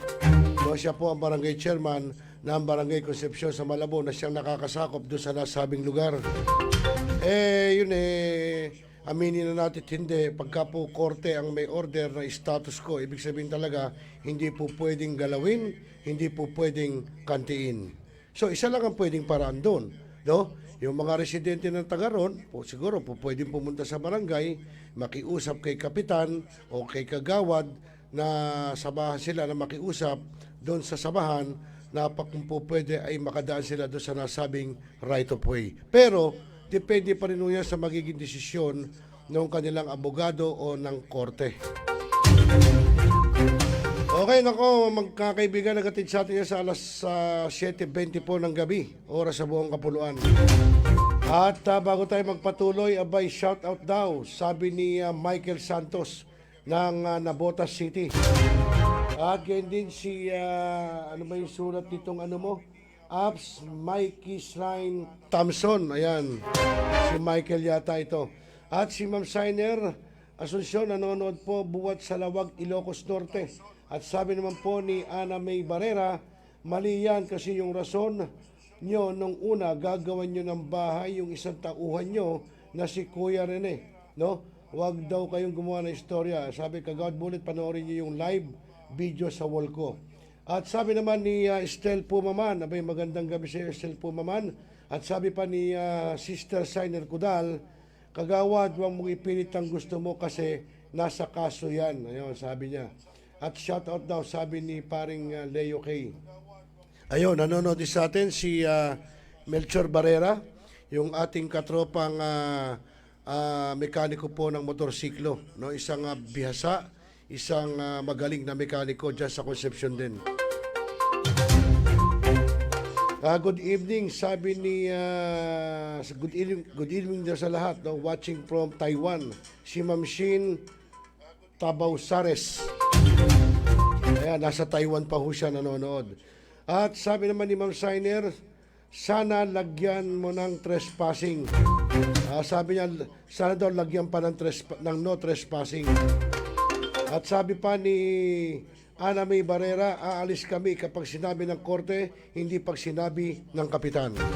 Ayan po mga kaibigan. So, yung pong mga viewers natin, kayo na po ang magbigay ng opinion nyo kung sino ba ang tama at mali. Pero para po sa akin, opinion ko, kapag korte po kasi yung nag-utos, yan po ang kataas-taasang hukuman. Hindi po pwedeng baliin yan, hindi po pwedeng suwayin dahil pwede kang sampahan din ng kaso. No, oo, although alam natin may barangay nga, pero kapag korte, iba ho ang korte syempre. Yan po ay korte, kahit na mayor, kahit na gobernador, kahit na konsyal, kahit na presidente, o vice president, o senador, o kahit congressman. kapag korte ang nag-order, abay dapat sundin po yun. Okay, nako mga kaibigan, magbabalik lamang kami ni Joshua Baltao at sa aming pagbabalik, itutukoy natin sa inyo yung ginawang okasyon ng HWPL, ng World Peace, no? Na kung saan nga ito po ay parang tawag dito. Teka lang ha. Para malaman natin ano.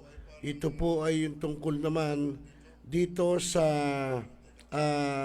Commissioner Adamat ng CHED ay awardee, no? Awardee po, no? Awardee po siya.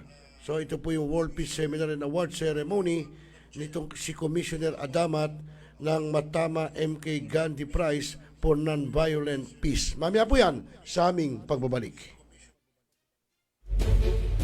Binaigting, binalakas ang bagong news online TV ng bagong milenyo. Millennial Online TV, ang katropa mo sa pagbabalita.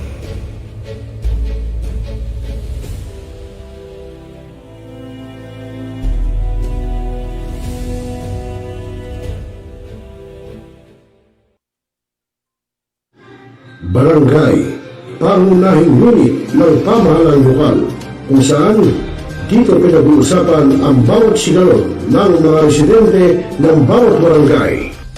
Dito rin pinag-uusapan ng mga piling halal na opisyal na barangay ang mga proyekto para sa kanilang barangay. Kumustahin natin ang panunungkulan ni Kapitan dito sa Dama Barangay sa Millennial Online TV Worldwide, ang katropa ng bawat barangay. At tinatapos ang ating pagpupulong. Maraming salamat po sa inyong pagdalo at tapos na po ang ating session. Enjoy na po tayo. Nagbabasa ka pa ba ng dyaryo? O nakikinig ka pa ba ng radyo? Kung ngayon, lahat yan ay mapapakinggan nyo na sa inyong mga cellphone. Dahil online na tayo, mga kamilenyo. Kaya manood, makinig dito sa Millennial Online TV. Rider, sumalpok sa Kaya poste ng i-follow, like, subscribe, at i-share na, mga katropa. Now, we are Talakayin. Biggest destruction of dangerous drugs worth 1. Rebisahin, opinyon, malawakin, aksyonan. Kasama si Rosel Lopez, ang inyong katropa sa pagbabalita. Dito lang sa Millennial Online TV. Tutok na, mga katropa!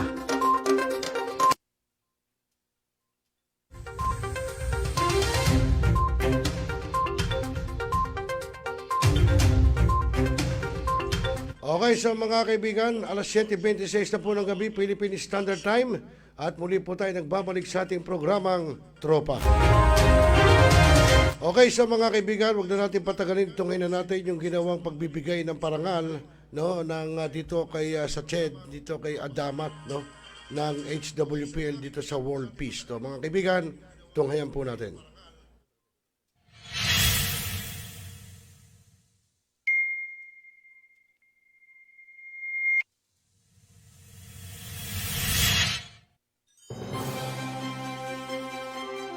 The event will begin shortly. Please turn on your cameras so that we can see all the great people who are attending today. Also, please mute your microphones and please keep your microphones muted throughout the whole event so that everyone can have a great experience here. Also, when the speakers are allowed to speak, then only you may unmute your microphone.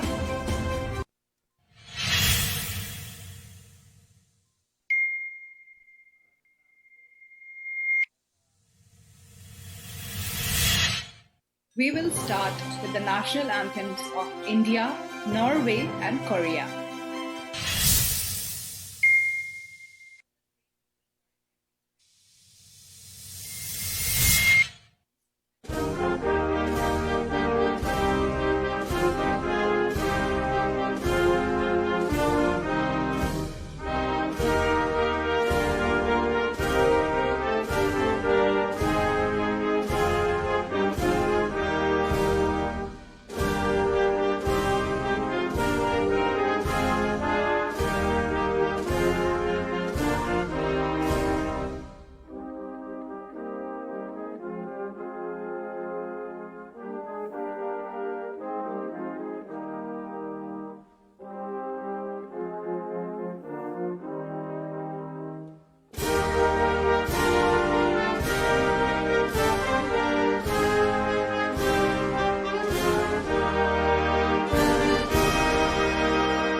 Many participants from various countries and sectors have attended today. Please understand that due to the time constraint, not everyone can be introduced. Thank you so much for your understanding.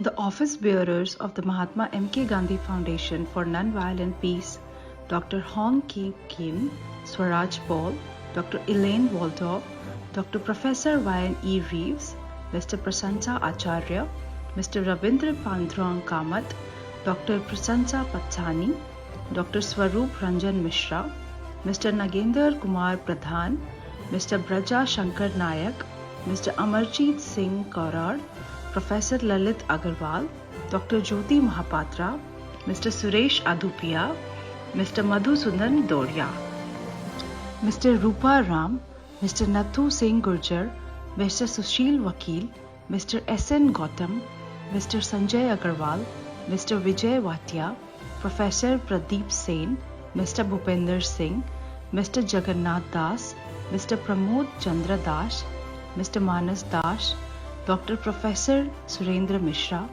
Mr. Utpal Mohanty, Ms. Vijaya Lakshmi Das, Mr. Manish Harshvardhan Mahapatra, Ms. Meghna Meena Swami Mahapatra, Dr. Chandan Raut, Mr. Surendra Das, Mr. Loknath Prasad Das. The Foundation's Board of Governors, Dr. Vallabhbhai Kathiria, Bhubaneswar Kalita, Chandra Shekhar Sahu, Bhagirath Chaudhary, Brownness Shrila Flather, Manoj Tiwari, Peter Smith, Pratap Sarangi, Surjya Narayan Patro, Kharabela Swan, Sarat Kar, Prafulla Samal, Lalit Man Singh, Subhash Maharya, Braja Tripathi, Hari Mohan Sharma, Abasar Beuria, Padma Shri Devi Prasansa Patnayak, Dr. Damodra Raut, Mr. G.C. Pant, Mr. Kedar Singh Rawat, Srimati Salirani Rawat, Mr. Ananta Das, Raghunath Mohanty, Mr. Swaroop Kumar Das, Mr. Parushuma Dhara, Mr. Sukanta Nayak, Sudhanshu Shekhar Parida, Mr. Ashwini Kumar Patra, Mr. Nityanda Sahu, Professor Deepshikha Kalera. And from the Foundation's Executive Committee, Chairman Ambassador Abasara Beuria, from HWPL, notably, Mr. Yongju Yu, Ms. Chloe Choi, Mr. Hoi Hyong Jong, Mr. John Romel Gracias have participated. And special guests, Commissioner Ronald L. Adamant, Venerable Ashin Hatwara, Mr. So Dura Tun, Mr. La Khan.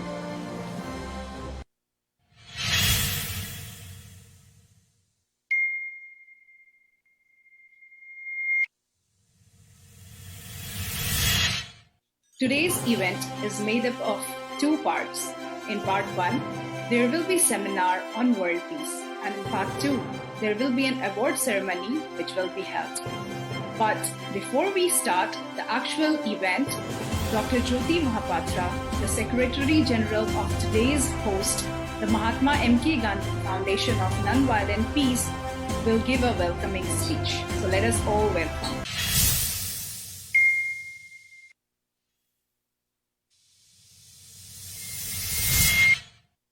To my friends from Philippines, Mabuhay, from Norway, Tak, from Korea, Aneng Haseo, from India, Namaste, and those distinguished people who are seeing it from all over the world, hello.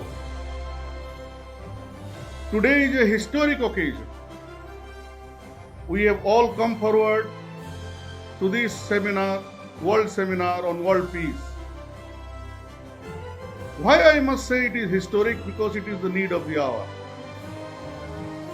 Peace is inevitable. We have to spread this peace throughout this world. Otherwise the world is going to the rocks. From time immemorial, since the evolution of the human race, man has gone for peace, searched for peace, but peace he couldn't find. Over thousands of years, wars has been fought, people slaughtered and killed, small children becoming orphans. And now a time has come, an appropriate time has come, where we, the citizens of this world, should come forward and put our hands together and fight for peace. Mahatma M.K. Gandhi Foundation for Nonviolent Peace was established in the year 1989 by two distinguished souls, Dr. S.S. Mohapatra, Member of Parliament, Government of India, and Dr. Professor Amalendu Guha, Member of Parliament, Norway, and noted economist. Since then, Mahatma M.K. Gandhi Foundation has been joined by presidents, prime ministers of both India and Norway and England. And many distinguished people have come forward to strengthen our hands to work for peace. The foundation organizes symposiums, seminars, conferences throughout this world to propagate peace, solidarity, brotherhood, and love between the countries and love between the people. It has also established a very prestigious Mahatma M.K. Gandhi Prize for Nonviolent Peace, which is given to those eminent personalities who have worked for peace throughout their life. Peace through all the means of their profession, like education, culture, social service, and other things. And to name a few laureates who have got this prestigious award are Jimmy Carter, President of America, Nelson Mandela, President of South Africa, Margaret Thatcher, Prime Minister of England, Joseph Werner Reed, Under Secretary General of the United Nations, Boutros Ghali, Secretary General of the United Nations, Mr. Man Hee Lee, the Apostle of Peace of South Korea, and many others. Peace is more precious than triumph. Here I must tell about a gentleman who is none other than Man Hee Lee, the Apostle of Peace from South Korea, a man who has gone to 86 countries to propagate peace, culture, brotherhood, and love. He has met presidents, he has met prime ministers, he has met Supreme Court judges of different countries who have given their support for DPCW, Declaration of Peace and Cessation of War. And very soon, ladies and gentlemen, we all believe, with all our efforts, DPCW will be adopted by the United Nations and we will then have real peace. He has also made peace education in 86 countries. He has developed universities, colleges, schools, kindergarten schools where peace is taught to students, so that from the very beginning, peace is installed in them. Ladies and gentlemen, I might not elaborate more, and I end by saying, we are one.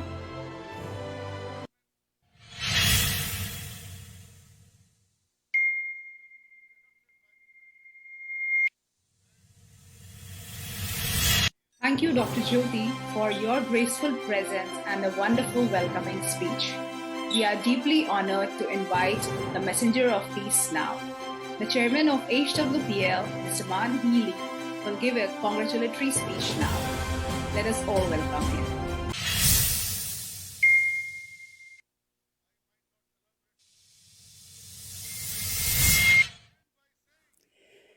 내외 기빈 여러분 안녕하십니까? 하늘문화 세계 평화 강복 이 대표 이만희입니다. 오늘 뜻깊은 평화상을 수여하고 세계 평화에 대한 이야기를 나눌 수 있는 장을 마련해 주신 마하트마 간디 비폭력 평화 재단에 축하의 말씀을 전합니다. 마하트마 간디 비폭력 평화 재단은 인도의 아버지라고 불리는 마하트마 간디의 숭고한 평화의 정신을 기념하며 세계 여러 분야에서 인류의 평화에 이바지한 분들에게 그 상을 수여해 왔다고 들었습니다. 참 귀한 일을 하고 계십니다. 평화는 지구촌의 생명 가진 모든 이들이 누려야 할 권리이자 모두가 이루고 지켜야 할 최고의 가치입니다. 세상의 모든 생명들이 평화로운 세상에서 사랑하며 사는 것이야말로 하나님의 진정한 뜻입니다. 그러나 지금 이 순간에도 지구촌 곳곳에서 분쟁과 전쟁으로 인해 귀한 생명들이 사라지고 있습니다. 꽃같은 청년들이 의미 없이 목숨을 잃고 그 가족들은 피눈물을 흘리고 있습니다. 이제 전쟁은 그만해야 합니다. 이제 의미 없는 싸움은 그만해야 합니다.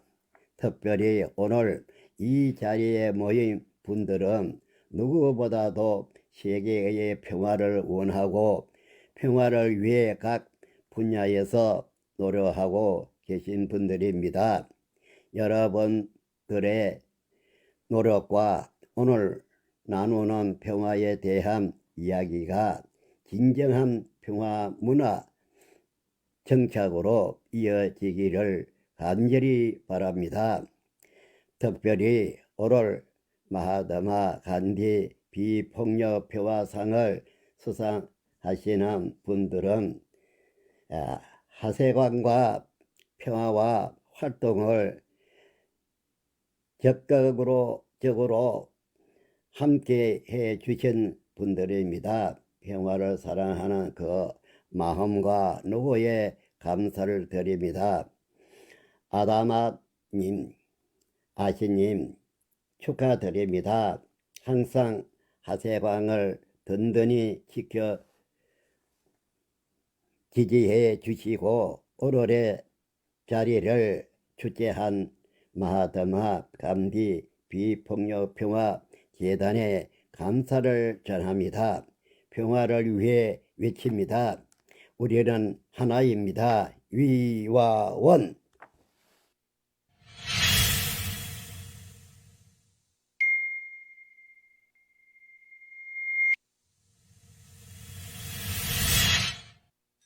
Thank you. Next, let us listen to the congratulatory message from the Philippines. We have former Senator of the Senate of the Philippines, coming from the Honorable Ferdinand Bongbong Marcos Jr.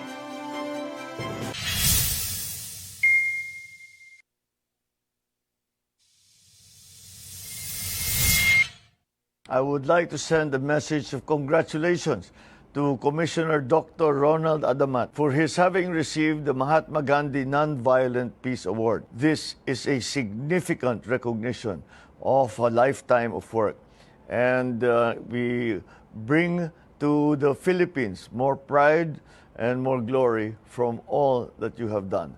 Well done, congratulations, and thank you for making Filipinos proud once more for one of us and your achievement. Thank you so much, sir. Next, Honorable Sara Dutre, the Mayor of Davao City, will speak. Mabuhay at madayaw. Magandang araw sa inyong lahat. I would like to congratulate Dr. Roland L. Adamat, one of our commissioners for the Commission on Higher Education, for being a recipient of the 2020 Mahatma M.K. Gandhi Prize for Nonviolent Peace. We commend Dr. Adamat for being the first Filipino to receive this award and for his tireless effort in propagating peace and service, seeking to incorporate peace education into the higher education curricula. It is our hope that his work inspires many others to be just as steadfast in spreading peace and hope across generations. Let us work together to create a better future for all. May this award further foster your vocation in educating young minds of peace building and creating prosperous communities. Again, congratulations at maraming salamat. Next, we have congratulatory speech given by Commissioner Dr. J. Prospero Popoy E.D. Vero, the chairperson of the Commission on the Higher Education.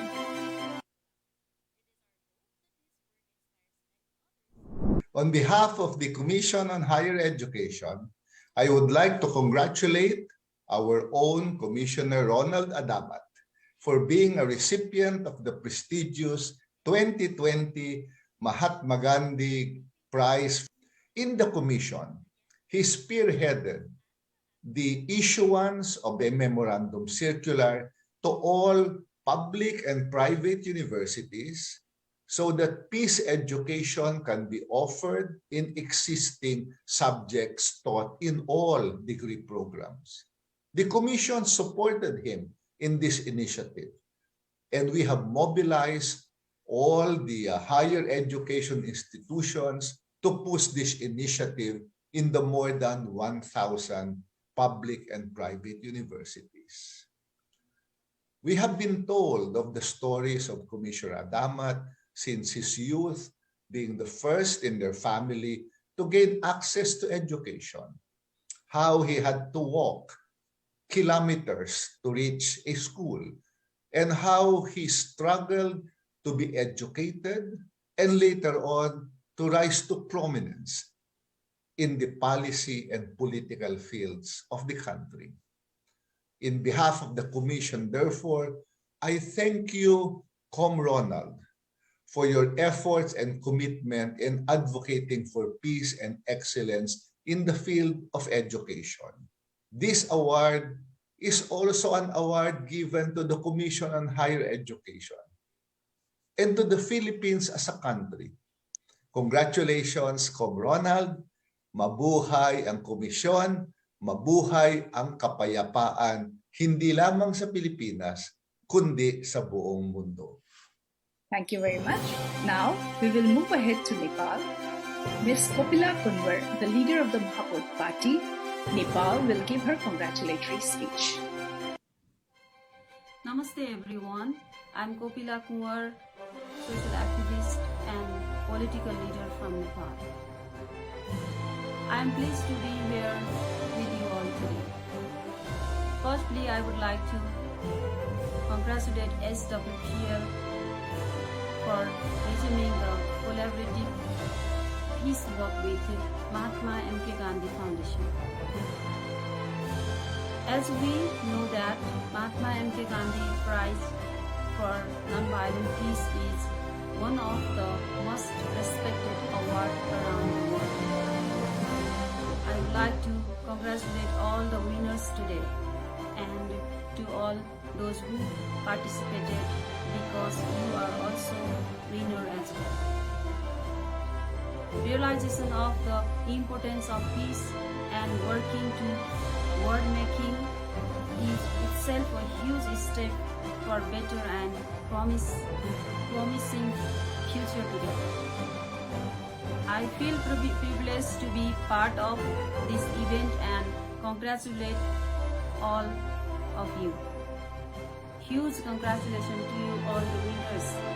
So pleased to see you all accomplishing great thing. Lots of love and support from Nepal. We are one for peace. Thank you.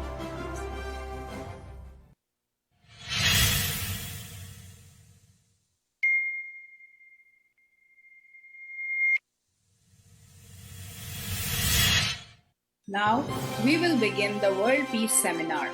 The Mahatma M.K. Gandhi Foundation for Nonviolent Peace and HPWL have been doing peace work throughout the years.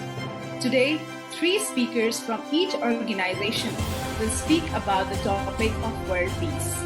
The speakers from the Mahatma M.K. Gandhi Foundation for Nonviolent Peace will speak first.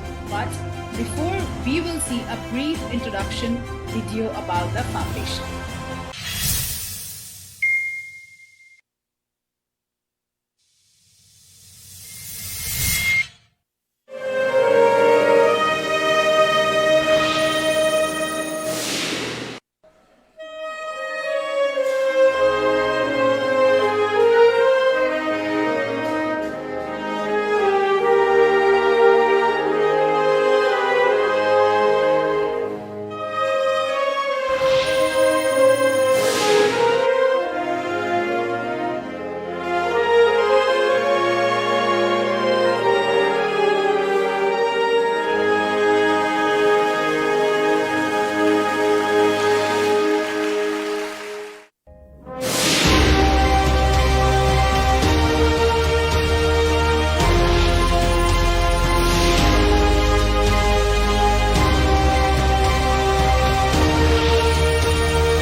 The first speaker from Mahatma M.K. Gandhi Foundation for Nonviolent Peace is Mr. Prasanna Acharya, the chairman of the foundation and senior member of Parliament of the Government of India.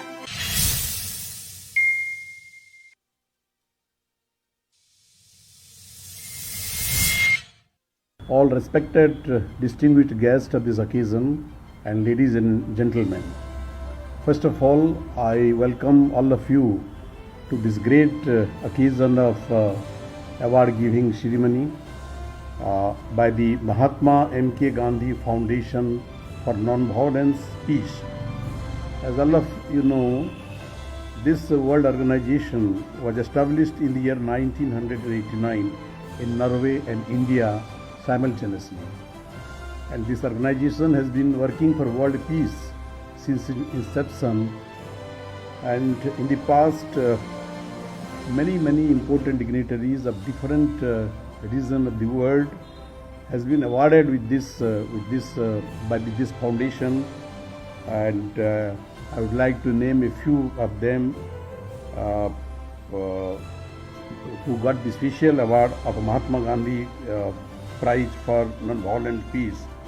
Among them are the former President of the United States of America, President Jimmy Carter, the great fighter for peace in the world, Nelson Mandela, the late Nelson Mandela, the former British Prime Minister, Mrs. Margaret Thatcher, and many other dignitaries of the world who for the entire of their life fought for peace and advocated for peace.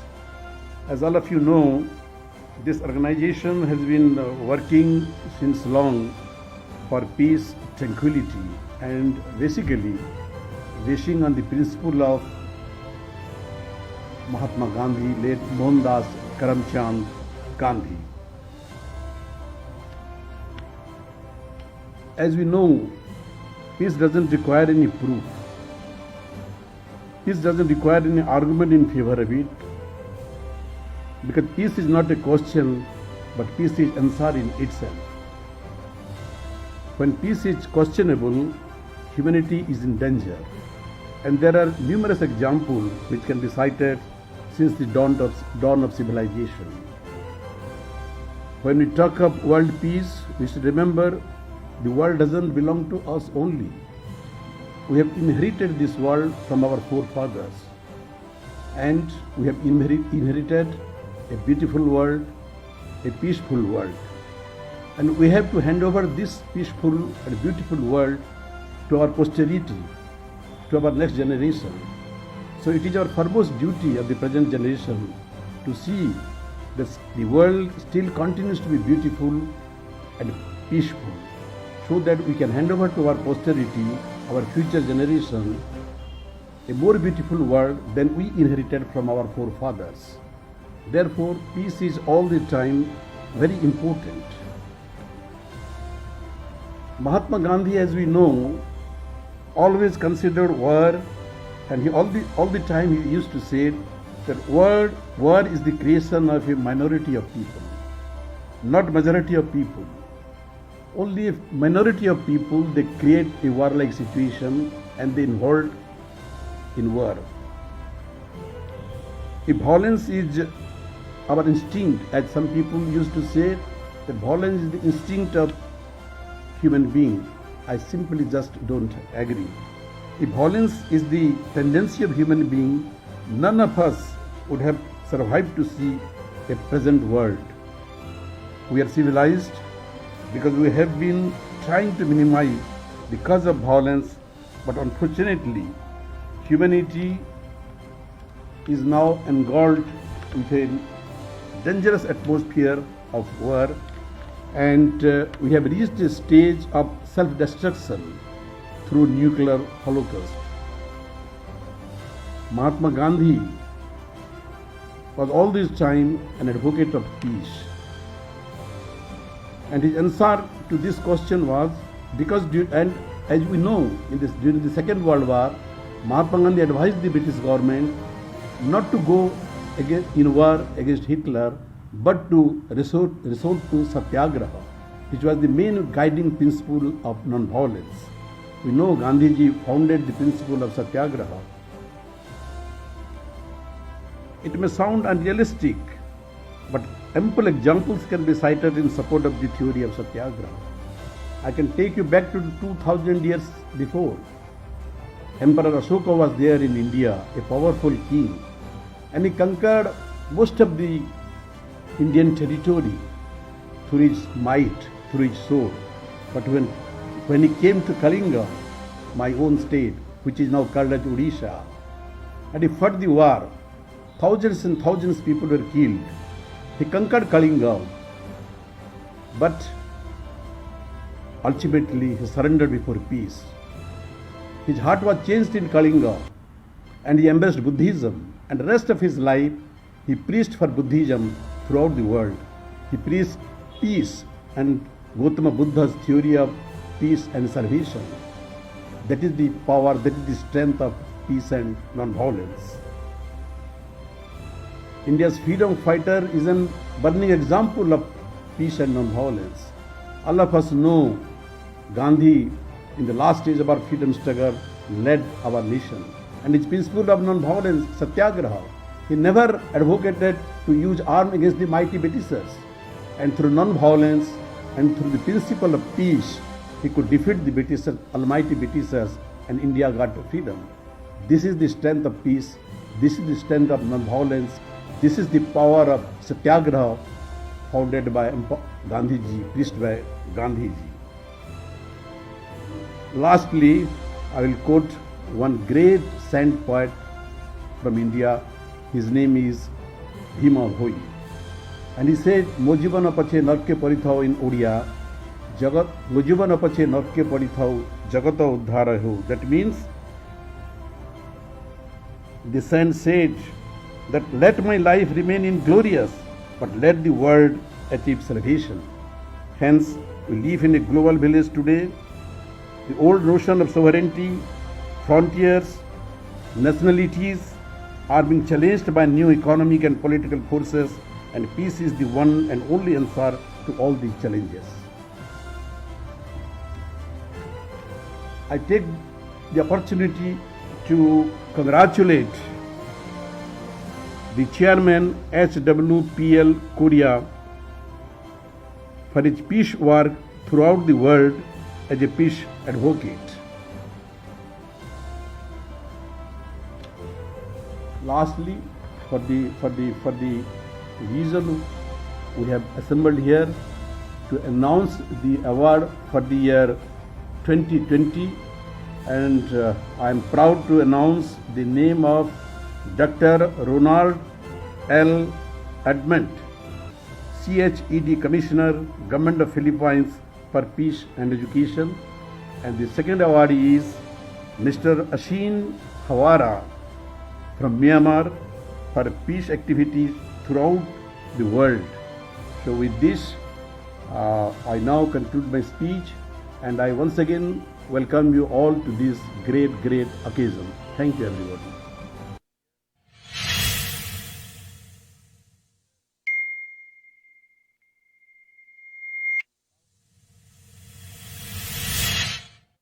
Thank you for your precious words, Mr. Acharya. Next speaker for today is Professor Lalit Agarwal, a noted educationist of India and the International Vice President of the Foundation.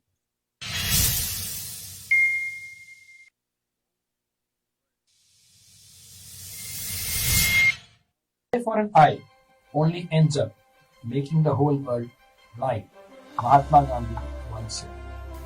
Peace means freedom. Peace means a feeling of comfort, and peace means freedom from war and terror. These three words are enough to explain real peace, which is necessary for the existence of the world. The absence of peace in any region of the world is responsible for the deaths of many people, which results in the ruination of that region. If any area is suffering from war or terror, then life there is badly affected in many ways. All activities like education, business, sports, etc. are suspended in a war-affected area.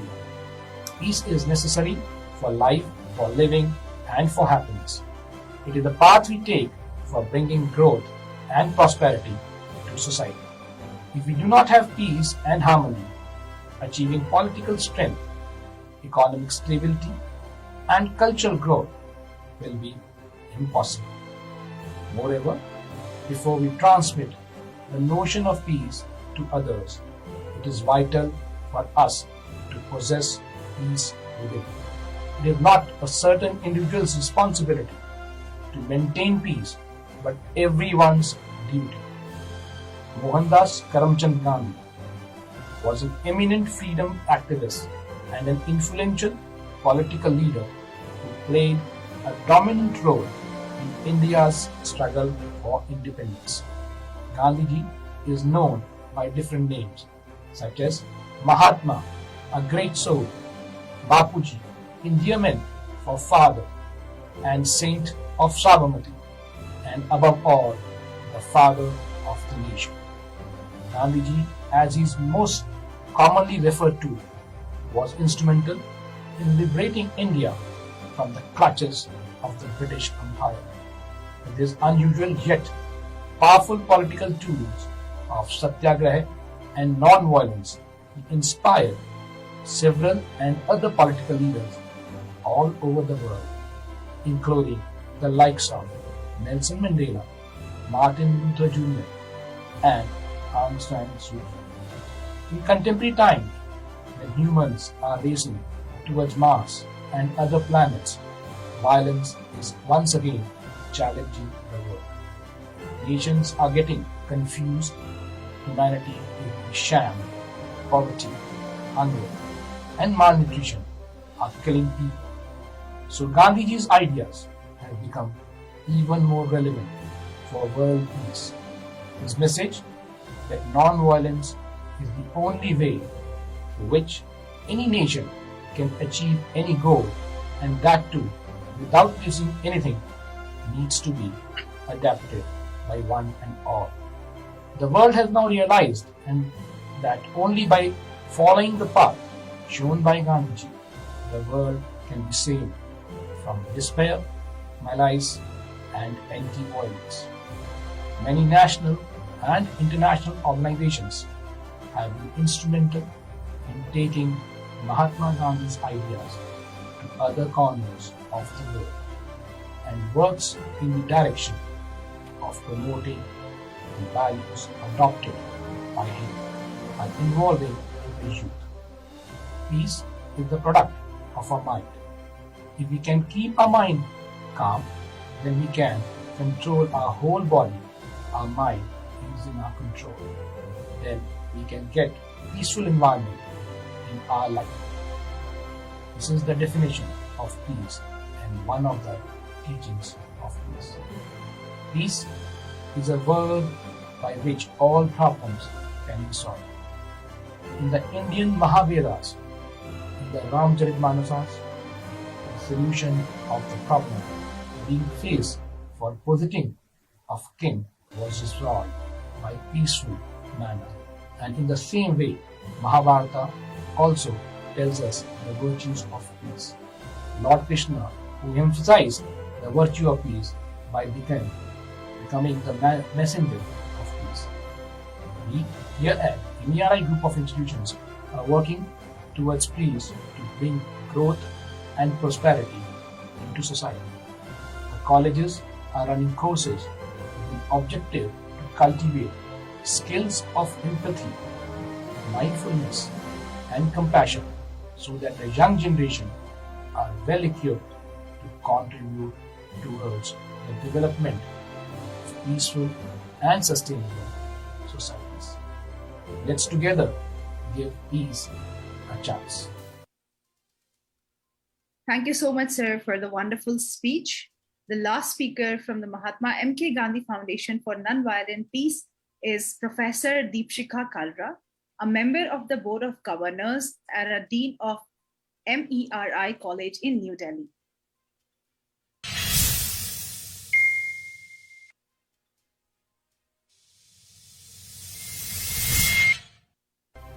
As Mahatma Gandhi rightly said, peace is its own reward, and it can create a more sustainable world characterized by peace, harmony, acceptance, and respect for one another.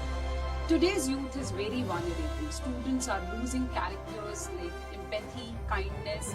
Education plays a very important role in this context. We as an educator needs to develop a kind of character where mankind starts thinking with vigor, courage and a vision and a mission to create a meaningful experience for the society. We need to work on our students today so that they are more empathized, they are more aware about the society and they work for the society. Peace is not unrelated to pace. Today's world hurry and worry, sorrow the joy of learning and undermine learning the harmony of life. So we need to develop a kind of environment where everybody accept each other and disagreement should be accepted happily. Today we are not even able to accept what our elders are saying. Even a student is not even able to accept the failure because since the childhood he is being taught to be always a winner. Winning is not everything.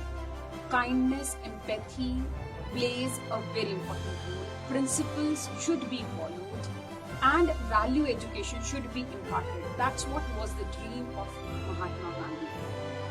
I suggest few pointers as an educator to develop these characteristics or traits among our students. First, we should repair, do not punish your students. When students commit an offense, use models to explain them where they were wrong and let them know what damage could be repaired, and it has not done a damage to the society, it is always repairable. Once they learn this characteristic, they'll accept others. Create a democratic space.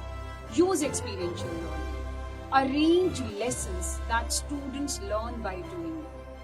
Give students assignments that promise or that enhance their creativity so that they are able to experiment and learn from their mistakes. Give a voice to the excluded one. Yes, that is very important because those who are excluded, they sometimes feel dejected from the class and slowly, gradually, they develop a kind of aggression in their mind. Once we'll give them space, we'll give them importance, it will enhance their self-respect, it will enhance their self-esteem and they'll come out to be a better person for the society. Encourage collaboration in diverse environments. Discuss on controversial topics because it will help them to accept other students' viewpoint also. But it has to be handled with caution because sometimes when you do it with higher education students, controversial topics may lead to aggressions, may lead to debates within the class. So as a mentor, as a teacher, it becomes our responsibility to handle it with caution so that they accept the disagreement and they accept the viewpoint of other students also. They start working for the society. Give them projects which teach them how to serve the society. We at MERI are already working for it. We have recently started SEEK course which has been designed by University of Peace in USA and by UNESCO under the MGEIP, that is Mahatma Gandhi Institute for Peace. We are also running CSR Club PAGAs, which is constantly working for the upliftment of our society. Our students visit the slum areas, they work with the students there, they work with their emotions, they work with their hygiene levels so that they are better citizens of the society.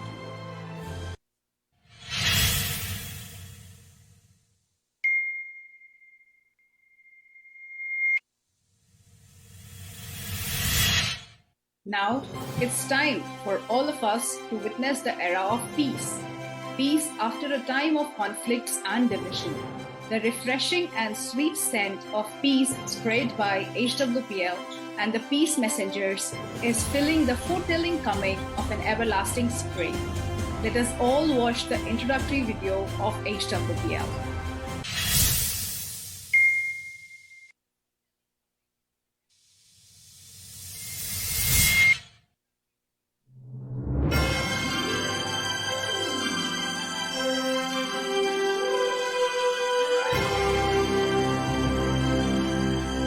From the Declaration of World Peace on the 25th of May 2013, HWPL has developed peace projects as an NGO associated with the UN for peace building in more than 170 countries. For the shared goal of achieving peace and stability in the global community, international leaders are collaborating with HWPL. They have also joined hands for peace in the Korean Peninsula, which is crucial for peace across the globe. Chairman Man-hee Lee of HWPL has proposed the implementation of international law, religious harmony, and peace education as the solution for peace.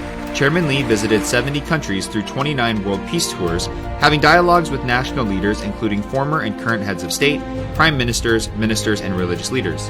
As the members of HWPL Peace Advisory Council and publicity ambassadors, these leaders have actively engaged in peace projects with HWPL.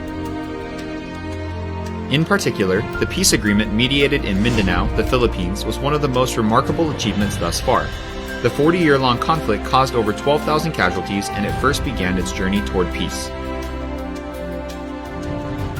Former heads of state and political leaders in Europe voluntarily gathered their will to support for the peaceful unification of the Korean Peninsula and presented them to HWPL, hoping for stability in Korea that will contribute to global peace. In May 2018, the UN permanent representatives of 145 countries expressed their support for the DPCW as a practical approach to peace that HWPL and international law experts have proposed. The need for international law for peace proposed by HWPL gained support by the Pan-African Parliament, with members representing 55 African states, which led to the MOU between the two organizations. Also, the governments of Eswatini, Seychelles, and Comoros declared official support for the DPCW. Wherever the HWPL peace delegates went, people from all walks of life became one with us regardless of nationality, race, and religion. At the September 18th HWPL World Peace Summit held in 2014, where around 200,000 participants have gathered, the implementation of international law for peace and achievement of religious harmony were proposed as the solution to build a peaceful world. At the anniversary of the summit held in 2018, MOUs for peaceful unification in the Korean Peninsula and supporting the DPCW were signed with many international organizations. Also, MOAs and MOUs were signed with 5 ministries of education and major media to spread a culture of peace. In an effort of peace building from religious leaders, 219 warp offices in 128 countries have become the venue for leadership of religion in peace building and overcoming conflicts. Also, there is much progress made with the Declaration of Peace and Cessation of War, drafted by international law experts and proclaimed in 2016. Voices of the global citizens yearning for peace have become the support for the DPCW at national levels, and today, we hear good news regarding peace from different parts of the globe. HWPL's peace movement, joined by all people in the world, will change the future of mankind to peace. We are gathered here for a noble cause to achieve peace, for a new era of eternal prosperity for all mankind that everyone has dreamt of. We will follow the path of peace together as HWPL.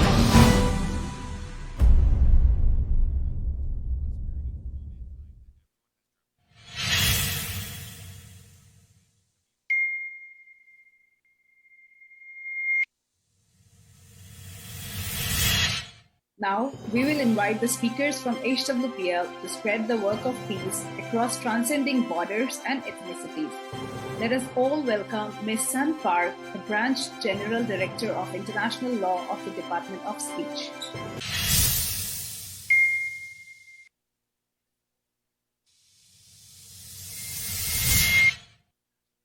Ladies and gentlemen, my name is Sun Park, the Branch General Director of the Department of International Law. Today, I would like to explain a little about the contents of the DPCW and the campaigns that HWPL is heading in accordance with the Declaration. HWPL's 3 main peace initiatives are Law for Peace, Alliance of Religions, and Peace Education. Law for Peace is one of the defining campaigns of HWPL. It is also what differentiates HWPL from other peace organizations. The United Nations was founded to prevent war and maintain international peace and security. However, the global community is now recognizing the need to not only prevent and prohibit armed conflict and violence, but also to deal with a variety of other factors that threaten peace, like interfaith conflict, ethnic hatred, and cultural prejudice. What the international community needs is a comprehensive legal solution that can secure peace and protect the daily lives of all citizens. A legal instrument that can ensure and maintain peace at the national and international levels can set the foundation for comprehensive and lasting peace. HWPL proclaimed the Declaration of Peace and Cessation of War, comprising 10 articles and 38 clauses. It aims to restore the spirit that served as the basis for the UN and to achieve sustainable peace by promoting the universal values of the global community. The DPCW embodies the principles and measures for preventing and resolving conflicts and sustaining a peaceful global society. As can be seen, the Articles 1 to 7 embodies prevention and settlement of conflict, which must be done by world leaders, and Articles 8 to 10 speak of the maintenance of peace, which is the duty of global citizens. HWPL's other two peace initiatives are in accordance with these articles. HWPL is actively committed to introducing the DPCW into international law. With this aim, HWPL is working with governments and international organizations for the adoption of the DPCW at the international level. Currently, 741,000 letters and signatures in support of the DPCW have been collected from 176 countries. Other campaigns under the Law for Peace is the DPCW curriculum, which is provided to law students. Articles 8 and 9 of the DPCW refer to the role of religion in achieving and keeping peace. Accordingly, HWPL promotes interfaith harmony to prevent conflicts between religions. The HWPL World Alliance of Religions Peace Office is a platform where leaders of different religions come together to promote religious harmony by having comparative discourse on their scriptures and promoting understanding of each other's differences. The goal of the WARP Office is for religious leaders to recognize their inherent role, find a specific direction for the realization of peace, and prevent interfaith conflicts. As of December 2021, there are 268 WARP offices in operation in 129 countries. HWPL is also running religious peace camps to engage civil society and the open dialogue with religious leaders to promote harmony among Christian denominations. MOUs are also being signed with religious organizations.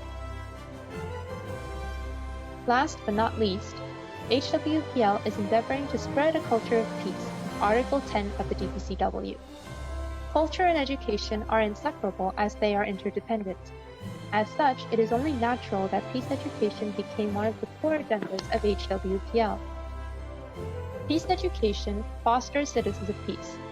Training a rising generation as citizens of peace is more important than anything else to transform the future of the global community into a better world.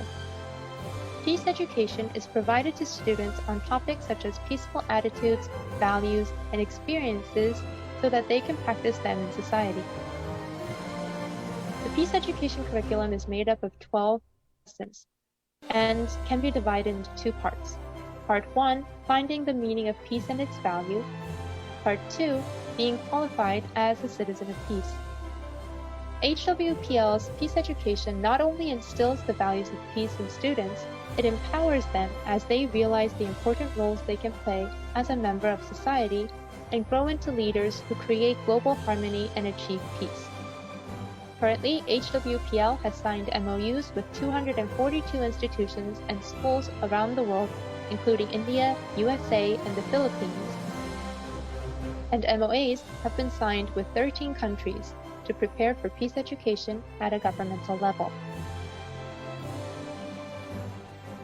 Other campaigns under peace education are training peace educators, peace education webinars, and peace education campaigns. As we can see, in the DPCW, there is a role each and every one of us can play in achieving and keeping peace.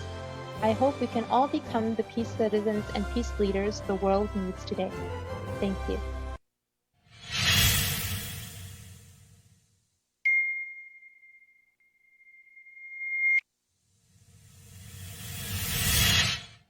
Next, we would like to invite Professor Romel Santos Diaz, the President of Dominican Federalist Foundation.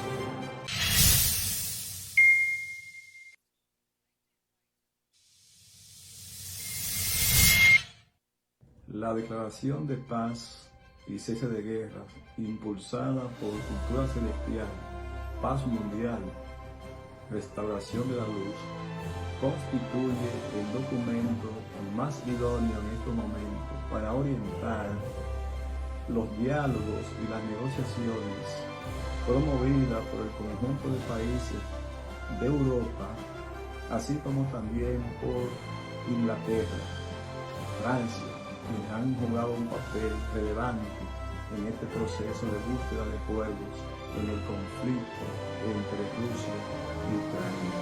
Hemos obtenido desde HPWL que la declaración de paz y cese de guerras es una guía perfecta para diseñar un esquema de diálogo global que conduzca a evitar el surgimiento de una tercera guerra mundial como consecuencia de las acciones desproporcionadas de Rusia en territorio ucraniano. Definitivamente es una preocupación mundial buscar urgente una solución a esta crisis, en virtud de que la cantidad de ucranianos víctimas de crímenes de guerra, de agresión y crimen de lesa humanidad manda a que la solución de este conflicto sea ventilada a través de la Corte Internacional de Justicia de la Haya, o en su defecto por la Corte Penal Internacional, que desde ya el presidente de Ucrania ha apoderado y ha denunciado ante la Corte Penal Internacional la actual situación de tensión y de crímenes cometidos a la población civil en Ucrania por parte de Rusia.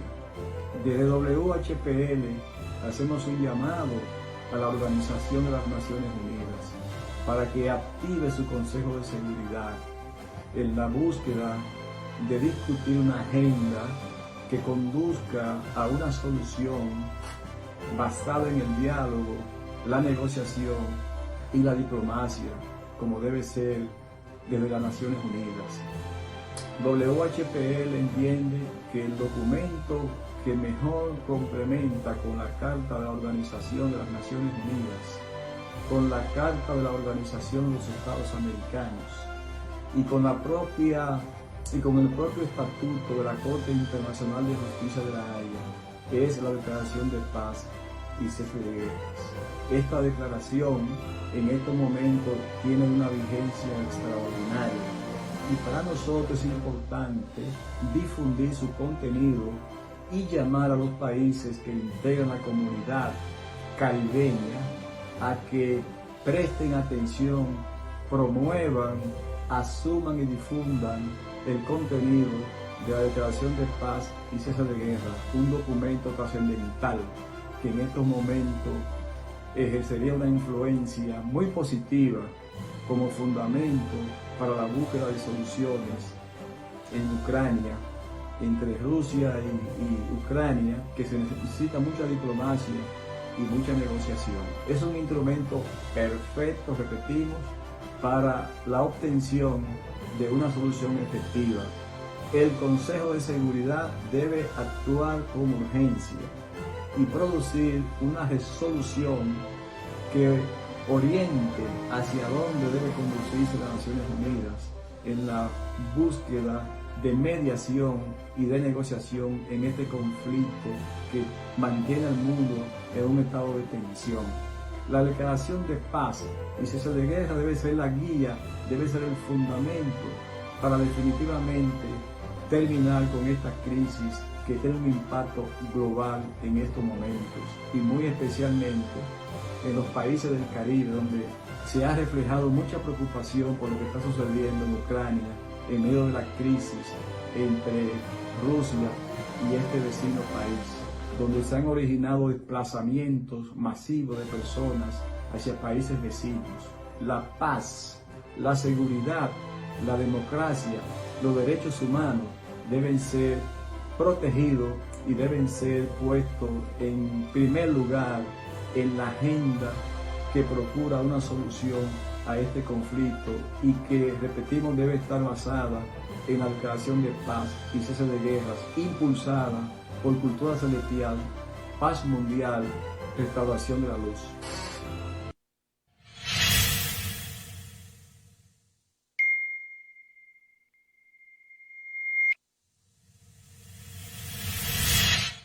Now, let us all welcome Reverend Swami, the spiritual leader of the International Brahm Rishi Mission, who will be the last speaker for today.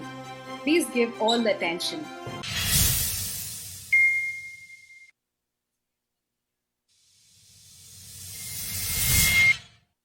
Dear Excellencies and distinguished guests, I am honored to be here today.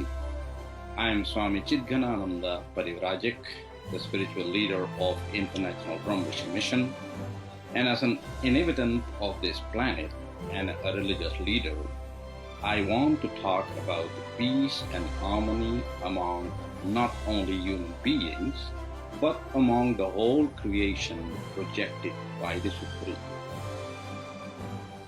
In our scriptures, in the Rig Veda, we read about the establishment of peace. Om Jahu Shanti, Antarikshakom Shanti, Prithvi Shanti, Apah Shanti, Aushadayah Shanti, Vanaspatayah Shanti, Vishwe Deva Shanti, Brahma Shanti, Sarvagam Shanti, Shantireva Shanti, Shama Shantirevi, what means peace may be established in the whole creation, from the sky, the space, earth, the waters, the energy, the everything what is created should be peaceful. And every creature living in this space has only one inner desire, including the human being, and that is Sukham me syata, Dukham me mabhuta. May we all be peaceful, because everyone wants to be happy, and happiness only comes when we are peaceful within. And as human beings, we could establish ourselves into the naturally resonating peace in the nature, but because of our ego and lack of divine knowledge, we tend to create more chaos instead of and sailing further away from our real goals. The state of no physical war can be said to be peaceful, but that is only the outer world. The true peace will come when people are free from conflicts within themselves, rooted in anger, greed. Power leads only to suffering and to discrimination. A world of true peace is described as the ultimate world and is depicted in many religious scriptures. Our Creator wants mankind to reach the ultimate peace. As such, if a person of religion does not believe in and does not act for peace, and so it can be said that the person does not have a clear understanding of scriptures.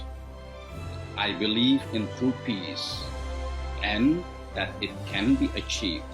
HPWL, I have been participating in the Work Opposite meetings since 2015. I'm also contributing to peace work internationally through peace events and campaigns of the HPWL. Especially through the Work Opposite meeting, I communicate with various religious leaders and gain understanding of different scriptures. This is a step towards knowing the truth that will unite humanity. This is in alignment with the Hindu values of truth, tolerance, and love. Peace needs to be established as soon as possible. There is enough suffering, more than enough suffering. And if we do not act when we can, the realization of peace will be off further and more people will suffer consequently as they are doing now and have done already. However, people do not take part in things they doubt. Doubtful thoughts like peace will not come true in my time. That is not so. There might be obstacles, but we are there to fight the obstacles and go through them and achieve the goal of peace.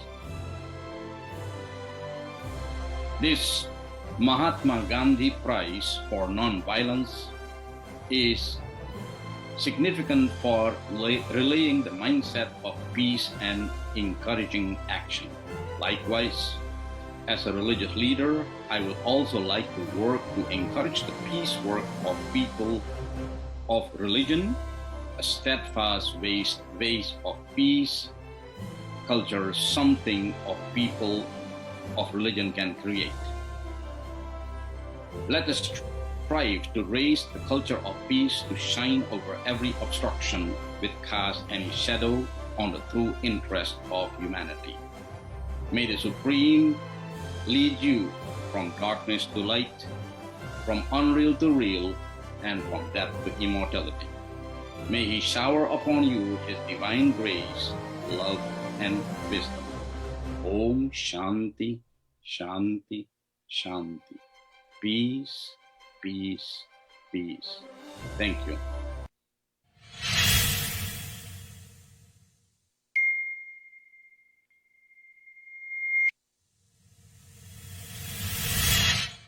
We have heard from both of the organizations on world peace.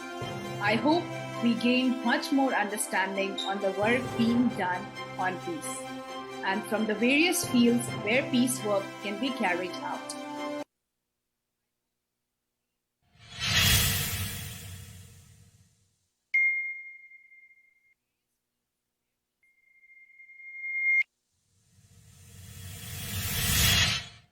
Now, we will begin the second part of today's event, which is the award ceremony of Mahatma M.K. Gandhi Prize for Nonviolent Peace.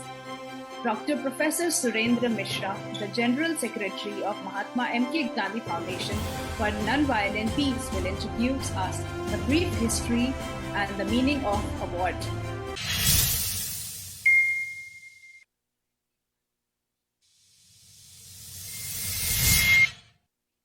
Most distinguished friends, delegates, and peace lovers, peace crusaders, peace activists of the world, I welcome you all to this great occasion of World Peace, the seminar hosted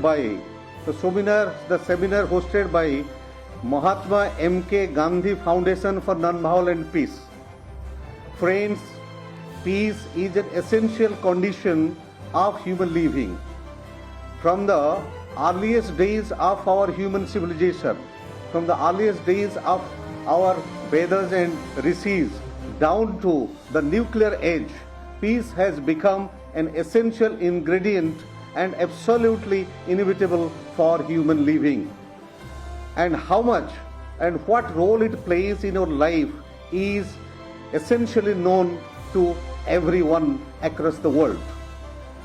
Keeping this in view, Mahatma M.K. Gandhi Foundation for Nonviolent Peace has been established in the year 1989, and since then it has never looked back. It embraces people from across the world, particularly people from Norway, people from England, and people from India. They have come together to create such a wonderful forum for peace, to bring all the people who love peace, who love humanity, and who love brotherhood together. So it is really a great irony that in the year the great Mahatma was born in 1989, a great classic novel which gives a message of peace and love to the world was written by no other than a great undying writer called Leo Tolstoy, and the novel is War and Peace. So it is very unfortunate that from the land where this novel was written, and the purpose, the great meaning of this novel was to stop war. And finally, when it was written in the wake of Napoleon's invasion of Russia, the message given at the end of the novel was to seize the moments of love, peace and happiness. Love, peace and happiness, they constitute the real noble virtues of life. And without these essential elements, life is helpless and life is meaningless and a futile exercise. Keeping this in view, Mahatma Gandhi Foundation, Mahatma M.K. Gandhi Foundation for Non-Violent Peace has been doing an excellent job since long. It has instituted a very coveted award for those who are totally, absolutely dedicated to the cause of peace and are not only propagating the message of peace, not only ambassadors of peace, they work wholeheartedly towards achieving and fulfilling the great mission of the Almighty, that is peace. And the past recipients of this award include the great American President Jimmy Carter and the great redoubtable English Prime Minister Mrs. Margaret Thatcher and Madam Sheikh Hasina, Prime Minister Bangladesh, Bibi Brutus Ghali, Secretary General UNO, and Mr. Man Healy, the noted peace activist of South Korea, and my friends, many more. Those who have backed this award in the previous years. What happens today is heart-rending. What happens today in Ukraine and Russia is really against the humanity. So it is a sin against the humanity. War cannot solve anything. It is only peace, peace and peace. That is why this organization is meant to propagate the message of peace like Buddha, message of peace like Mahatma Gandhi across the humanity and among the human fraternity. And this year we take pride to announce the prestigious Mahatma Gandhi Prize for 2022. The prize goes to first Dr. Ronald Adamat, State Commissioner, Government of Philippines, and second recipient of this year, I proudly announce Asin Hatavara, noted monk of Myanmar. So these two great, redoubtable personalities of the world, one from the field of spirituality and another from the field of peace and love, they have backed this award. Our congratulations to these great ambassadors of peace of the world. And with these words, I must hope that the world would come together to end this war and create a situation of peace, non-violence, amity among the people of the world, so that this humankind, the human race, will definitely go forward and create unprecedented history than ever before. And lastly, I would say we are one. We are one.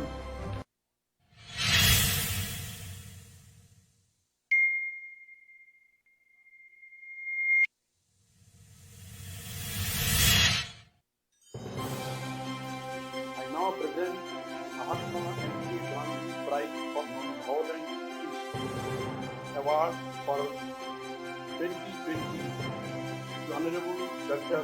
Ronald L. Adamat, CHP Commissioner, Government of Philippines, who worked throughout his life and working.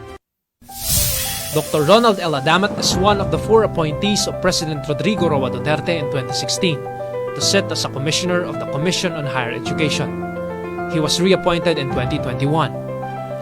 He obtained a doctorate degree in Peace and Development, Master in Public Administration, and Bachelor of Science in Education. He also served as a congressman of the 10th Congress, where he was one of the principal authors of Republic Act 8371, or the Indigenous People Rights Act of 1997, and Republic Act 6734, or the Organic Act for the Autonomous Region in Muslim Mindanao.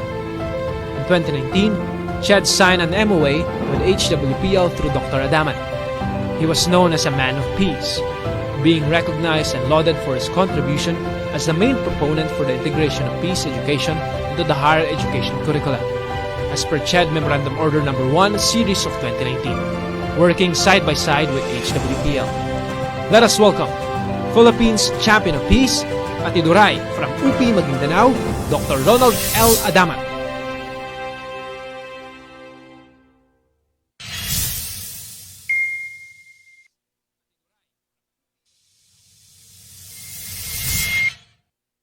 A warm greetings of peace to all of you.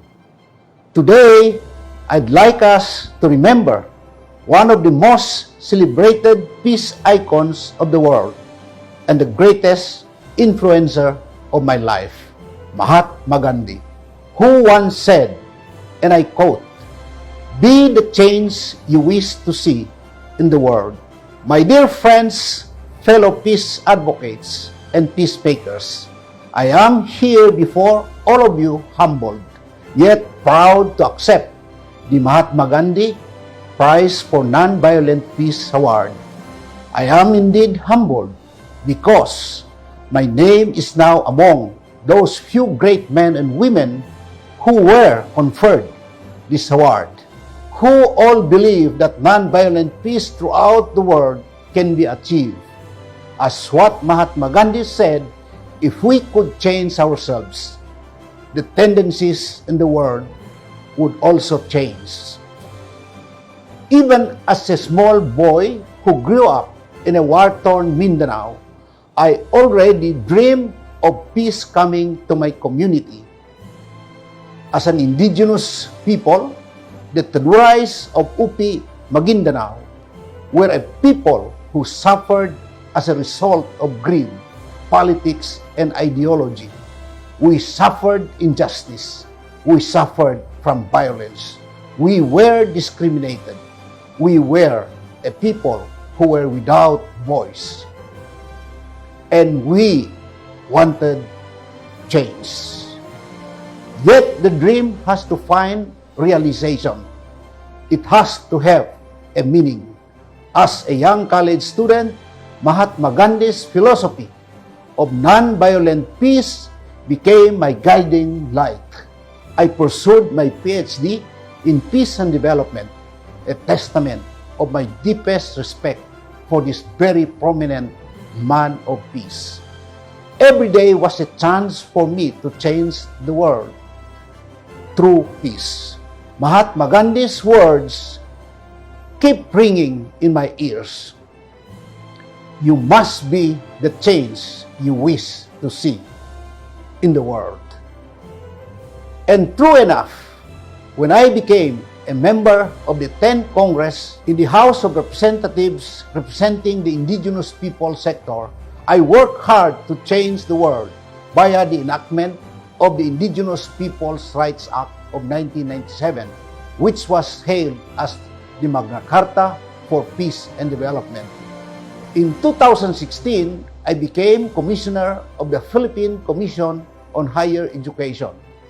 I took the initiative for the integration in the higher education curricula, both peace studies and indigenous peoples studies in 2019, and were implemented among state universities and colleges, local universities and colleges, and private higher education institutions throughout the country. These initiatives to peace inspired me to establish a peace organization, Volunteer Individuals for Peace, or VIP, and composed its theme song, We Are One, a song that encapsulates the significance and relevance of living together as one humanity. The song was later adapted by HPWL and has now been performed throughout the world. Right now, I am into instituting peace projects such as the declaration by the government of January 24 as National Peace Day in the Philippines, and also initiated the establishment of peace monuments inside university and college campuses nationwide.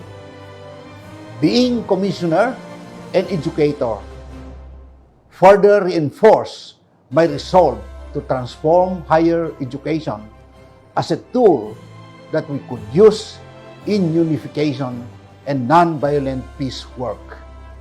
Yet, as we effect peace in the world, we have to recognize that education can play a major role in peace building. The Mahatma Gandhi Prize for Nonviolent Peace Award shall be a reminder that it is always my responsibility to promote nonviolent peace through education. And to this I say, peace education raises our youth as future leaders to become peacemakers. It inculcates the much-needed values the youth must have to effect change for the world's positive transformation. In closing, I'd like to express my profuse thanks and gratitude for this award, because never in my wildest dream that one day an award named after the man I admired so much will be conferred on me today. Rest assured that I will always treasure deep in my heart the Mahatma Gandhi Prize for Nonviolent Peace Award for the rest of my life. Thank you and mabuhay.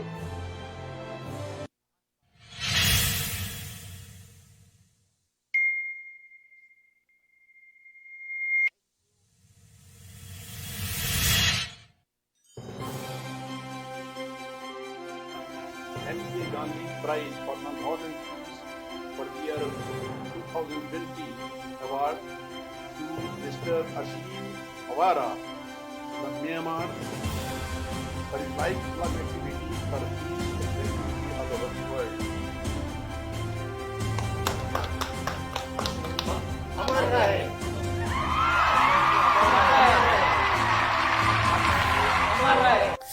Venerable Ashim Tavara is a leader of the Saffron Revolution in Myanmar. In 2017, he was offered as the General Secretary of the ABMRC after his active participation in demonstration against the junta. As a result, he was expelled by the military forces and settled in Norway. He is currently active in promoting peace and democracy in Myanmar. In 2021, he was accredited as an official partner of the Ministry of Natural Resources and Environment Conservation of the NUG. He joined HWPL's peace work in 2016. He was impressed by Chairman Lee. He established the HWPL Peace Library in T.R.O.PA, Myanmar in 2018. In 2019, a second, and in 2020, a third, and the fourth library is currently being prepared. Please look forward to his next step.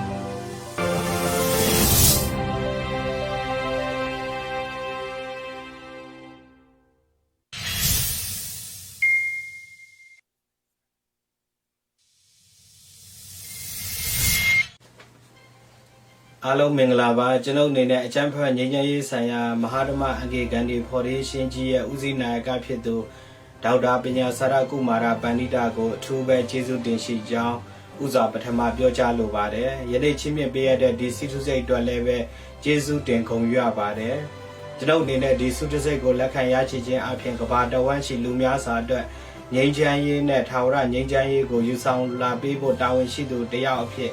တိမတ်ပြုခြင်းခံရတဲ့ထူးခြားတဲ့အခွင့်အရေးလို့ယူဆပါတယ်။အားလုံးသိကြတဲ့အတိုင်းမဟာဓမ္မအင်္ဂေဂန္ဒီဖော်ဒေးရှင်းကြီးဟာဒီငြိမ်အေးချမ်းရေးနဲ့ထာဝရငြိမ်းချမ်းရေးအတွက်တာဝန်ရှိသူဖြစ်ခံယူပြီးဆောင်ရွက်လိုသူတိုင်းရဲ့ပင်မနေရာကြီးလည်းဖြစ်ပါတယ်။တစ်ဆက်ထိတည်းမှာပဲကျွန်တော်တို့ဟာ issue ကြီးအတွက်အမည်စရင်းတင်သွင်းပေးခဲ့တဲ့ နာဂါကြီးမန်ဟီလေးနဲ့အိတ်ဘယ်လူဖွဲ့ဝင်အားလုံးကိုအထူးပဲကျေးဇူးတင်ရှိကြောင်းပြောကြားလိုပါတယ်ကျွန်တော်ဟာမြန်မာနိုင်ငံသားတယောက်ဖြစ်ပါတယ်လက်ရှိချိန်မှာမြန်မာနိုင်ငံဟာစစ်အာဏာရှင်စနစ်ကိုအကြမ်းမဖက်တဲ့နီလန်းနဲ့တွန်းလှန်တိုက်ဖြတ်လျက်ရှိပါတယ်မြန်မာနိုင်ငံမှာမဟာတမဂန္ဒီရဲ့အကြမ်းမဖက်လှုပ်ရှားမှုကြီးရဲ့အငွေသက်များလည်းဖုံးလွှမ်းလျက်ရှိပါတယ်ဒါကြောင့်လည်းပဲဒီနေ့မှာဒီစုကြီးကိုလက်ခံရရှိခြင်းအပြင်အထိပ္ပယ်များစွာနဲ့ပြည့်စုံနေတယ်လို့လည်းခံစားရပါတယ်ကျွန်ုပ်အနေနဲ့ဒီစုကြီးကိုအရှင်ထာဝရဆိုတဲ့ပုဂ္ဂိုလ်တဦးတယောက်တည်းအတွက်မဟုတ်ဘဲအကြမ်းမဖက်တဲ့နီလန်းနဲ့တော်လှန်တိုက်ပွဲဝင်နေကြတဲ့ကမ္ဘာပြည်သူများနဲ့မြန်မာပြည်သူပြည်သားအားလုံးကိုကိုစားပြုတယ်လို့ယုံကြည်ပါတယ်ဒီစုကနေပြီးတော့အားလုံးအတွက်မျှော်လင့်ချက်စိတ်ဆွမ်းအားများပေးစွမ်းနိုင်မယ်လို့လည်းယုံကြည်ပါတယ်ကျွန်တော်က2009ခုနှစ်ရွှေအောင်2009ခုနှစ်မှာဖြစ်ခဲ့တဲ့ရွှေအောင်ဒေါ်လာရေးလို့လူသိများတဲ့ဒေါ်လာရေးကြီးမှာလည်းပဲအကြမ်းမဖက်လှုပ်ရှားမှုဖြစ်ဆောင်ရွက်ခဲ့တဲ့ပုံစံတစ်ယောက်ဖြစ်ပါတယ်အဲ့ဒီအတွက်ကြောင့်လည်းပဲအသက်နဲ့ရင်းပြီးထွက်ပြေးတိမ်းရှောင်ခဲ့ရတယ်လို့ရွေးချယ်စရာလည်းမရှိခဲ့ပါဘူးမိမိနိုင်ငံမိမိမိသားစုမိတ်ဆွေတငယ်ချင်းများကိုဆုံးရှုံးခဲ့ရတဲ့နာကြီးချက်ခံစားချက်ဟာဘလို့မှဖော်ပြလို့မရနိုင်အောင်လွန်စွာခံစားခဲ့ရပါတယ်ကဘာကြီးကအရာရာကိုဆုံးရှုံးနေတာခဲ့ရတဲ့သူတယောက်အနေနဲ့ပြည်ပနိုင်ငံတစ်ခုမှာနေထိုင်ခဲ့ရမှာသိရှိလာတဲ့အရာတစ်ခုကတော့ငြိမ်းချမ်းရေးပဲဖြစ်ပါတယ်ငြိမ်းချမ်းရေးမရှိတဲ့နိုင်ငံတစ်ခုမှာစီးပွားရေးလူမှုရေးနိုင်ငံရေးဗပေါင်းစုံဖွံ့ဖြိုးတိုးတက်မှုရှိနိုင်မှာမဟုတ်ပါဘူးလူအဖွဲ့အစည်းတရက်လုံးဗပေါင်းစုံတိုးတက်နိုင်မှာမဟုတ်တဲ့အတွက်ကြောင့်မလို့လူတအုပ်ချင်းစီတိုင်းမှာလည်းပဲမျှော်လင့်ချက်တွေကင်းမဲ့နေမှာဖြစ်ပါတယ်ငြိမ်းချမ်းမှုပြတ်သုံးသွားတဲ့နိုင်ငံတစ်ခုမှာနေထိုင်တဲ့လူများဟာမိမိတို့ရဲ့ပိုင်ဆိုင်မှုမိသားစုရွှေမျိုးတငယ်ချင်းမိတ်ဆွေများကိုဆုံးရှုံးရနိုင်အောင်မကအခြေခံလူခွင့်ရေးများကိုလည်းပဲဆုံးရှုံးရနိုင်တယ်လို့အသက်တွေလည်းဆုံးရှုံးရနိုင်ပါတယ်ပကတိတရားကလည်းပဲအလွန်ကိုကြောက်စရာကောင်းလာပါတယ်ဒီလိုကျင်နာမှုတွေဒီလိုအကြမ်းဖက်မှုတွေကိုကိုယ်တိုင်ကိုယ်ကျခံစားခဲ့မှုတဲ့သူတရားအနေနဲ့လက်ရှိအချိန်မှာစစ်ဘေးဒဏ်ခံစားနေရတဲ့ယူကရိန်းပြည်သူတွေနဲ့လည်းပဲထပ်တူဝမ်းနဲ့ကြေကွဲရကြောင်းပြောကြားလိုပါတယ်ငြိမ်းချမ်းရေးကိုတာဝန်မထားတဲ့လူတစုကြောင့်လောက်ရကြောင်းကျွန်ုပ်တို့ဟာအရာအလုံးကိုဆုံးရှုံးနေကြရတာဖြစ်ပါတယ်ငြိမ်းချမ်းရေးကျွန်ုပ်ဟာအဲ့တလူဖွဲ့ရဲ့ငြိမ်းချမ်းရေးလုပ်ငန်းစဉ်တွေပါတော်ဆောင်ရွက်ခဲ့ပြီးတဲ့နောက်မှာမြန်မာနိုင်ငံမှာလည်းပဲငြိမ်းချမ်းရေးကိုအခြေခံပြီးဖွံ့ဖြိုးတိုးတက်ရေးကိုဆောင်ရွက်ဖို့လိုကြောင်းမြန်မာပြည်သူပြည်သားတွေအတိတရားရှိဖို့ပြုစုပြောထောင်ပေးဖို့လိုအပ်တယ်လို့တာဝန်ယုံကြည်ခဲ့ပါတယ်အထူးသဖြင့်ငယ်စဉ်အချိန်ကတည်းကငြိမ်းချမ်းရေးရဲ့တန်ဖိုးကိုသိရှိနားလည်ဖို့ပြုစုပြောထောင်ပေးဖို့လိုအပ်တာကြောင့်ကျွန်ုပ်အနေနဲ့အေယူတိုင်းဖြတ်ပုံမြို့နယ်မှာလည်းပဲHPWL ငြိမ်းချမ်းရေးစာကြည့်တိုက်၄ခုကိုဖွင့်လှစ်ထားရှိခဲ့ပါတယ်ကျွန်ုပ်တို့21ရာစုရဲ့2022ခုကိုရောက်ရှိနေပြီဖြစ်တဲ့21ရာစု2ခုနှစ်ကြာကာလတုန်းကလည်းပဲပထမကမ္ဘာစစ်ကြီးနဲ့စပိန်တို့ကိုကယောဂါတို့နဲ့ရင်ဆိုင်တွေ့ကြုံခဲ့ရပြီးအသက်ပေါင်းများစွာဆုံးရှုံးခဲ့ရပါတယ်နှစ်ပေါင်း100ကျော်ကြာလာတဲ့လက်ရှိအချိန်မှာလည်းပဲကမ္ဘာကြီးကကိုရိုနာကယောဂါကြီးနဲ့ဆက်လက်ရင်ဆိုင်နေရသလိုရုရှားကနေယူကရိန်းကိုစစ်ပွဲကြီးလည်းဖြစ်နေပါတယ်လွန်ခဲ့တဲ့နှစ်ပေါင်း100နဲ့နှိုင်းယှဉ်လိုက်မယ်ဆိုရင်လက်ရှိအချိန်ဒီမှာသိပ္ပံနဲ့နည်းပညာတောင်တို့ရရှိနေပြီးဖြစ်တယ်လို့လူများစွာရဲ့အသည့်တရားလည်းအမခန့်ဖွံ့ဖြိုးတိုးတက်နေပြီဖြစ်ပါတယ်။ကမ္ဘာတော်အပြန်အလှန်ချိတ်ဆက်ဆောင်ရွက်မှုများပြားလာခြင်းကြောင့်ကယောဂဆိုးနဲ့စစ်ဘေးရဲ့ဆိုးကျိုးသက်များကိုတစ်ကမ္ဘာလုံးကိုအရှင်အုံနဲ့ပြိုင်နဲ့တက်ရောက်နေတာဖြစ်ပါတယ်။ကျွန်ုပ်တို့နေတဲ့ကမ္ဘာကြီးရွာကြီးမှာနေထိုင်ပြီးအခြားနိုင်ငံမှာဖြစ်ပွားနေတဲ့အကြောင်းအရာများဟာမိမိတို့နိုင်ငံနဲ့လည်းသက်ဆိုင်နေပါတယ်။မိမိတို့နိုင်ငံပေါ်မှာလည်းပဲကျင်းတွေအကျိုးသက်ရောက်မှုတွေဖြစ်နိုင်ပါတယ်နာဂါကြီးမိုင်းလီပြောခဲ့သလိုပါပဲကျွန်တော်တို့အားလုံးကတစုတည်းရှိပါတယ်ကမ္ဘာအနှံ့မှာတော်တော်ဖြစ်ပေါ်နေတဲ့ကိစ္စအများများကိုချက်တိမပြတ်အာရုံစိုက်ပေးကြပါသေးသည်ဖြစ်စေကြီးသည်ဖြစ်စေမြန်မာနိုင်ငံနဲ့ယူကရိန်းနိုင်ငံတို့မှာဖြစ်ပေါ်နေတဲ့ကိစ္စရပ်များဟာမိတ်ဆွေတို့နိုင်ငံများနဲ့လည်းသက်ဆိုင်နေပါတယ်မိမိပါဝင်ခြင်းမှာငြိမ်းချမ်းရေးမရှိဘူးဆိုရင်ဒီကိစ္စရပ်များကိုမျက်ကွယ်ပြုဖို့မဖြစ်နိုင်ပါဘူးလူတယောက်ချင်းတယောက်ချင်းတည်းရဲ့ငြိမ်းချမ်းရေးကိုမနားလည်သေးဒီလိုပြိပခအကြမ်းဖက်မှုတွေဆက်လက်ဖြစ်ပေါ်နေမှာပဲဖြစ်ပါတယ်မိတ်ဆွေတို့ရဲ့နိုင်ငံပါဝင်အချိန်မရွေးဒေတာမျိုးဆက်လက်ဖြစ်ပေါ်နေအောင်မှာတည်ချပါတယ်ထိုနည်း၎င်းပါပဲလူတို့တယောက်တိုင်းဟာငြိမ်းချမ်းရေးတန်ဖိုးအနှစ်သာရကိုသိရှိနားလည်မယ်တက်ဆွမ်းနိုင်မယ်မျှဝေနိုင်မယ်ငြိမ်းချမ်းရေးဆိုင်ရာလှုပ်ရှားမှုတွေမှာအတတ်တရားပါဝင်ဆောင်ရွက်ကြမယ်ဆိုရင်ပြိပခနဲ့အကြမ်းဖက်မှုတွေကိုဟန်တားနိုင်မှာပဲဖြစ်ပါတယ်ကမ္ဘာတဝန်းနယ်ကငြိမ်းချမ်းရေးအတွက်ကြိုးပမ်းအားထုတ်နေသူကြသူများအားလုံးကိုဒီနေရာကနေလေးစားစွာနဲ့ဥပြုကာရဝပြုပါတယ်ဒီစုအတွက်မဟာဓမ္မအဂေဂန္ဒီဖော်ဒေးရှင်းကြီးကိုလည်းကျေးဇူးတင်ချီကြောင်းထပ်လောင်းပြောကြားလိုပါတယ်ဒီစုကြီးနဲ့အတူစတဲ့တဘို့ဆက်လက်ကျစ조사ဆောင်ရွက်သွားပါမည် အားလုံးကိုကျေးဇူးတင်ပါတယ်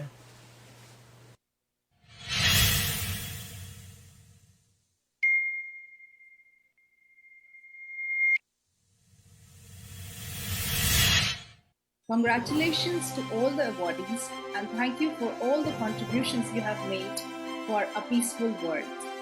Before we end today's event, let us celebrate the mindset of peace all together. We will be playing a song called We Are One, made by Dr. Adamat. It is also the title of today's event, but let us always remember we must become one in order to achieve true peace. Peace is not just the work by one person, but as a whole, as one.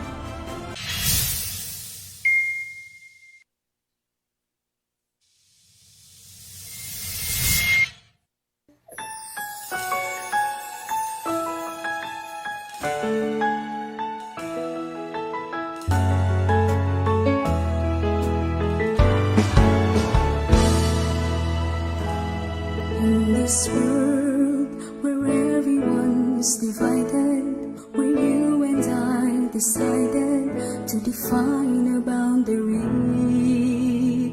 there I dream of where we all stand, in place with all our hands, you and me are joined in harmony. We can make this world if we hold on together. We can share. Bekerja jadikan lebih baik jika kita satu dalam kasih dan harmoni. Kita satu keluarga bersama satu melodi. One for respect, hand in hand we all connect. Peace for all, and now we are one.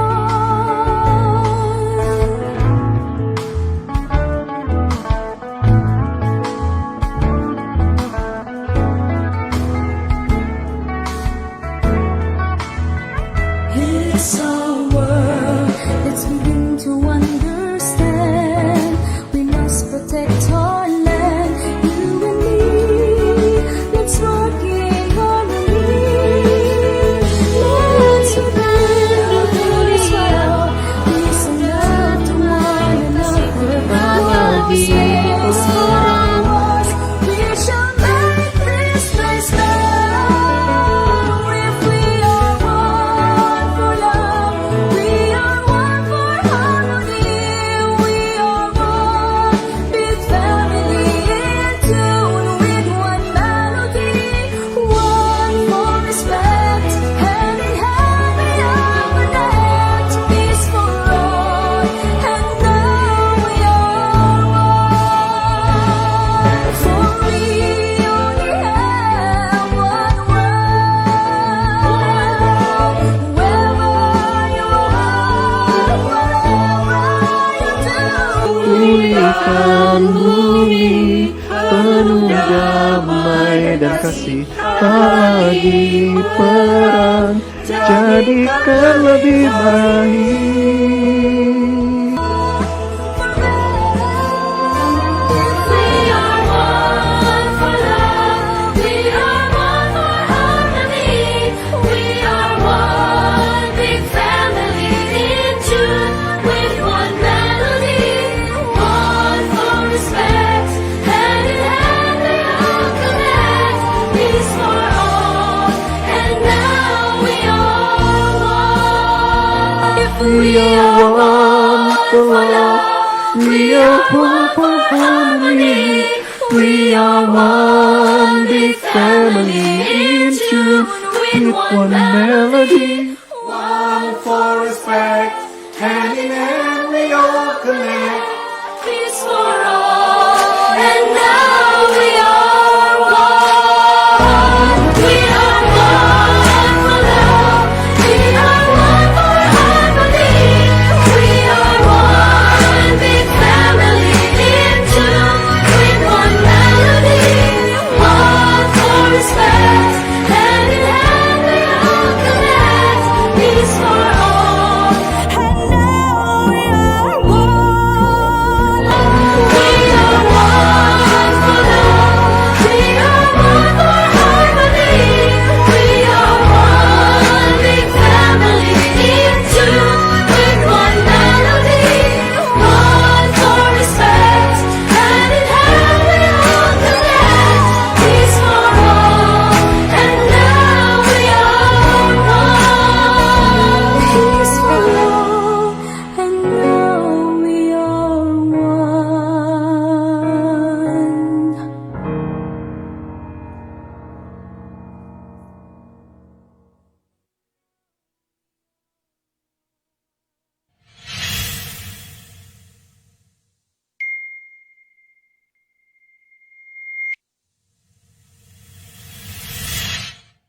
Now, we have an announcement to make before we move on. As you have learned today that HWPL is gathering support for the DPCW to be legislated as an international law. The Mahatma M.K. Gandhi Foundation for Non-Violent Peace has also signed the support of DPCW. If anyone wishes to individually support the DPCW, please let us know through Mahatma M.K. Gandhi Foundation. All your support will contribute to make a law for a peaceful future and a nation.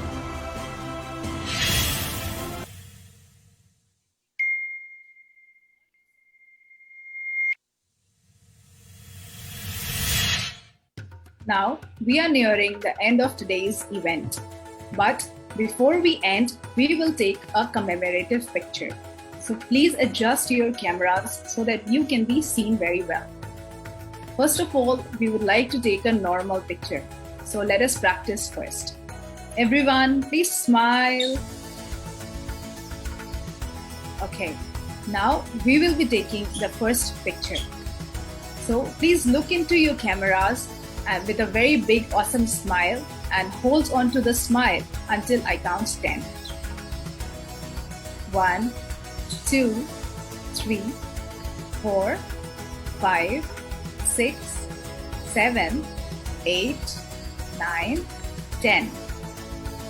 Next, please hold up your index finger. We will shout "We are one" for the second shoot and please hold it up for 10 seconds. Can we practice first? So let us practice first. We are one. Okay, good. Now we will be taking the final picture and I will be counting till 10. So please hold on to the same position. We are one.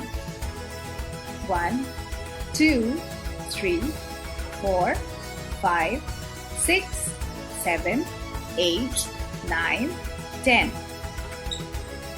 Thank you so much, everyone. With this, we shall conclude We Are One Acting for Peace World Peace Seminar and Award Ceremony. Thank you everyone for coming and contributing and participating. It is one of the most fruitful time for everyone. Thank you very much. See you all very soon again. Bye.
Ayun, so mga kaibigan, ayan yung pong ginawang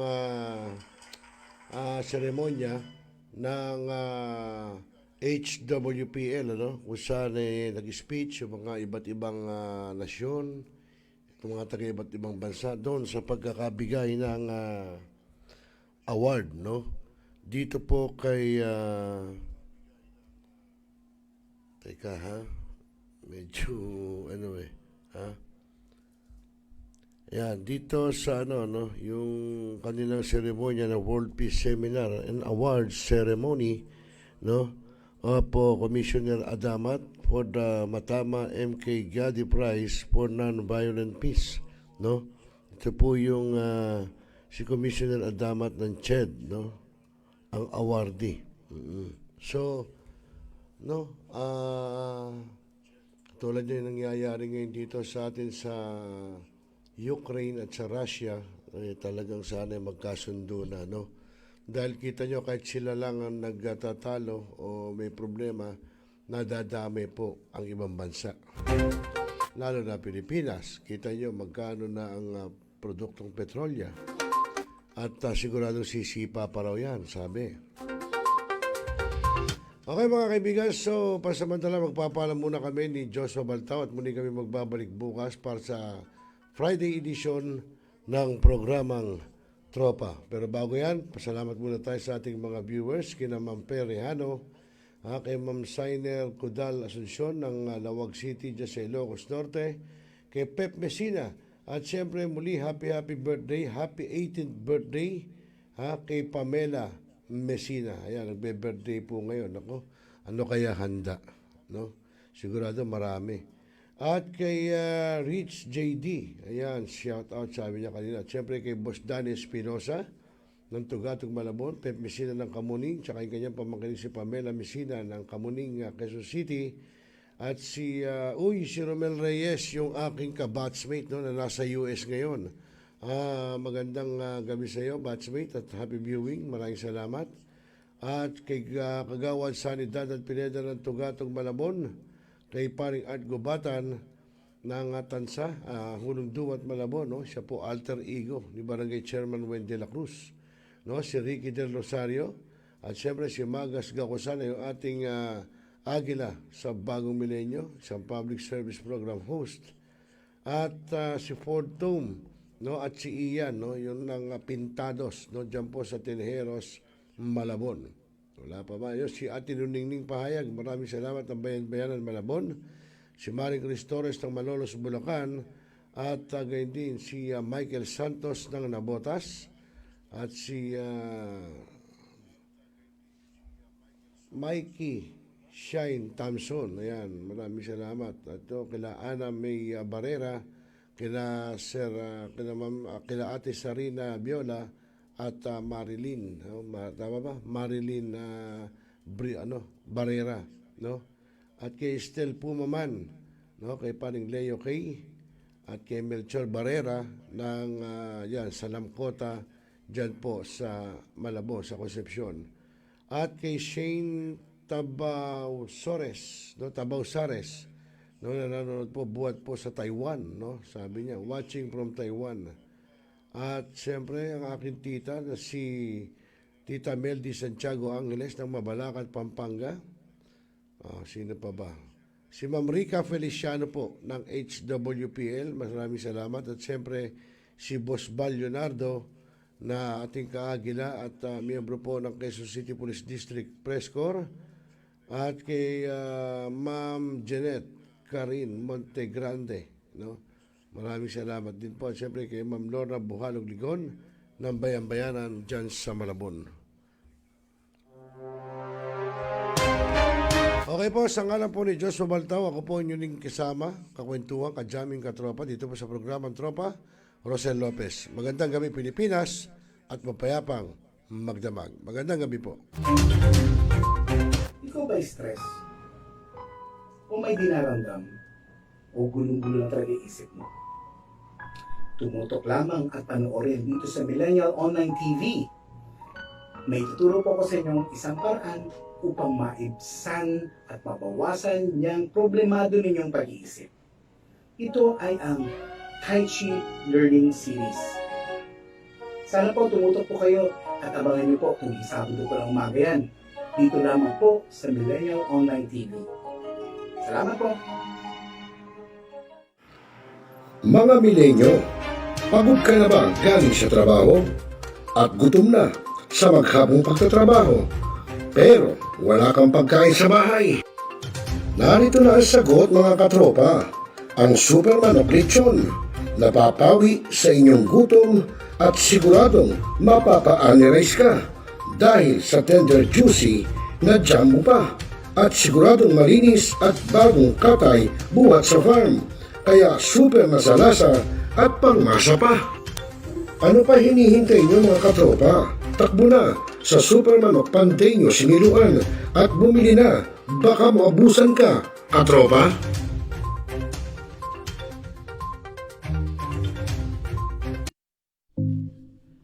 Mga millennials, marunong na ba kayong magluto ng mga masasarap at swak sa budget na mga pagkain? Abay, wag puro lang kayo aksi at ML at puro pagkakalikot lang ng cellphone. Dapat marunong ka rin sa gawaing bahay at tulungan ang inyong mga mamsi. Kaya tara na, samahan natin ang kusinera ng bagong milenyo, si Ate J.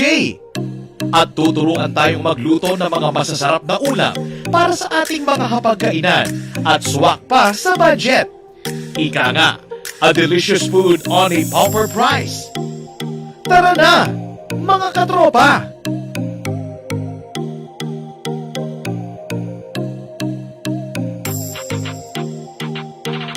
I-type lang sa inyong mga cellphone, sa inyong mga Facebook at YouTube, ang Millennial Online TV.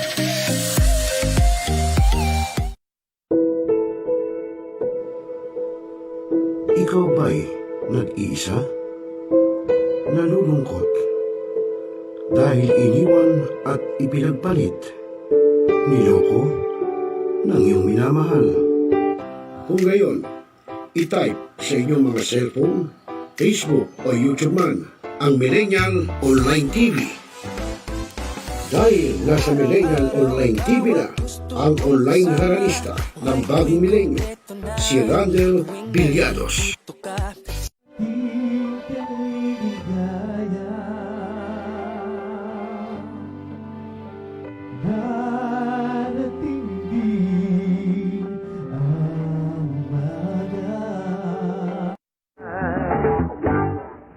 Naninigas ang aking katawan kapag umikot ng plaka. At haharanahin kayo ni Randel ng iba't ibang awitin para maibsan ang inyong inip at kalungkutan kahit nasaan man kayo. Hanggang sa tumanda. Come on!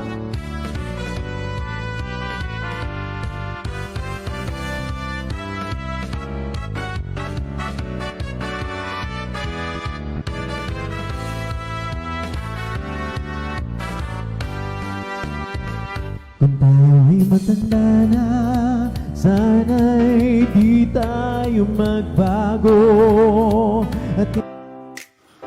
At pwede rin kayong makiduet kay Randel tuwing Sabado ng hapon.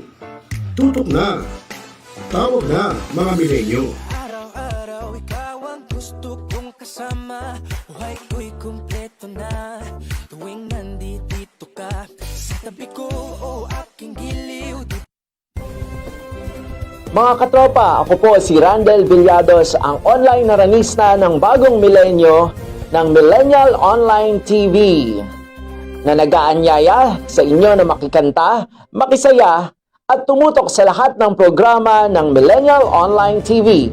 I-type lamang sa inyong Facebook at YouTube ang Millennial Online TV. Nood na mga katropa! Ako ang inyong lingkod, Rosel Lopez, ang inyong katropa, ang inyong kabarangay dito sa Millennial Online TV. Abangan ang ating mga kaganapan dito sa ating bansa at abangan din ang panunungkol ni Kapitan sa ating Dalaw Barangay. Paano nyo kami mapapanood? I-type lamang sa inyong mga cellphone, sa inyong Facebook at YouTube ang Millennial Online TV. Ano pa hinihintay nyo mga katropa? like, subscribe, at share na. Okay mga katropa? Mga katropa, ako po si Gazi Sarip, ang inyong tagapaghatid ng balita sa bagong milenyo, na nag-aanyaya sa inyo na tunghayan ang aking mga pag-uulat at tumutok sa lahat ng programa dito sa Millennial Online TV. I-type lamang sa inyong Facebook at YouTube ang Millennial Online TV. Nood na mga katropa! Mga katropa, ako po si Jim Pahayag, ang inyong tagapaghatid ng mga balita sa bagong milenyo na nag-aanyaya sa inyong matunghayan ng aking mga pag-uulat at tumutok sa lahat ng programa ng Millennial Online TV. I-type lang sa inyong mga Facebook at YouTube ang Millennial Online TV. Nood na mga katropa! Mga katropa, ako po si Ka-Agila Magas Gapusana sa programang Agila sa Bagong Milenyo. At kung kayo may mga sumbong at mga reklamo, mag-chat, tumawag at mag-text sa Millennial Online TV upang ating solusyonan ang inyong mga problema. I-type lang sa inyong mga cellphone ang Millennial Online TV upang inyong mapanood ang lahat ng programa sa Millennial Online TV. Ano pang hinihintay mo mga katropa? Nood na! Barangay, pangunahing unit ng pamahalang lokal kung saan dito pinag-uusapan ang bawat sigalot ng mga residente ng bawat barangay. Dito rin pinag-uusapan ng mga piling hanggang na opisyal na barangay ang mga proyekto para sa kanilang barangay. Kumustahin natin ang panunungkulan ni Kapitan dito sa Dalo Barangay sa Millennial Online TV worldwide, ang katropa ng bawat barangay. Tinatapos ang ating pagpupulong. Maraming salamat po sa inyong pagdalo at tapos na po ang ating session. Ito na po tayo. Now, we are Talakayin. Biggest destruction of dangerous drugs worth 1. Rebisahin, opinyon, malawakin, aksyonan. Kasama si Rosel Lopez, ang inyong katropa sa pagbabalita. Dito lang sa Millennial Online TV. Tutok na mga katropa! Pinaigting, pinalakas ang bagong News Online TV ng bagong milenyo. Millennial Online TV, ang katropa mo sa pagbabalita.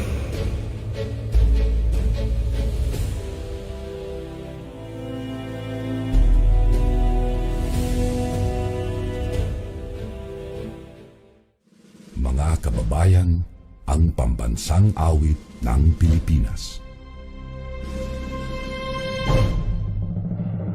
Kayang mag-ibig, ewas ang sinakalan, alam ng puso, sa titik mo'y buhay.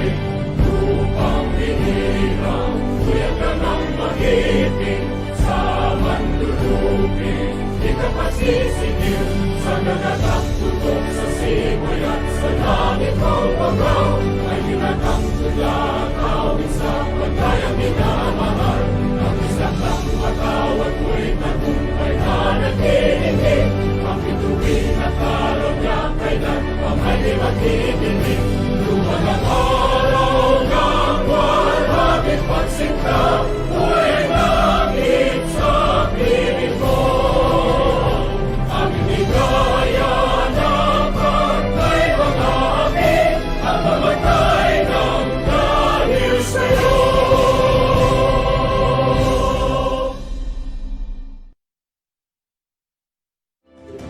Sa lahat ng bumubuo ng Millennial Online TV at sa lahat po ng sumusuporta, maraming salamat po.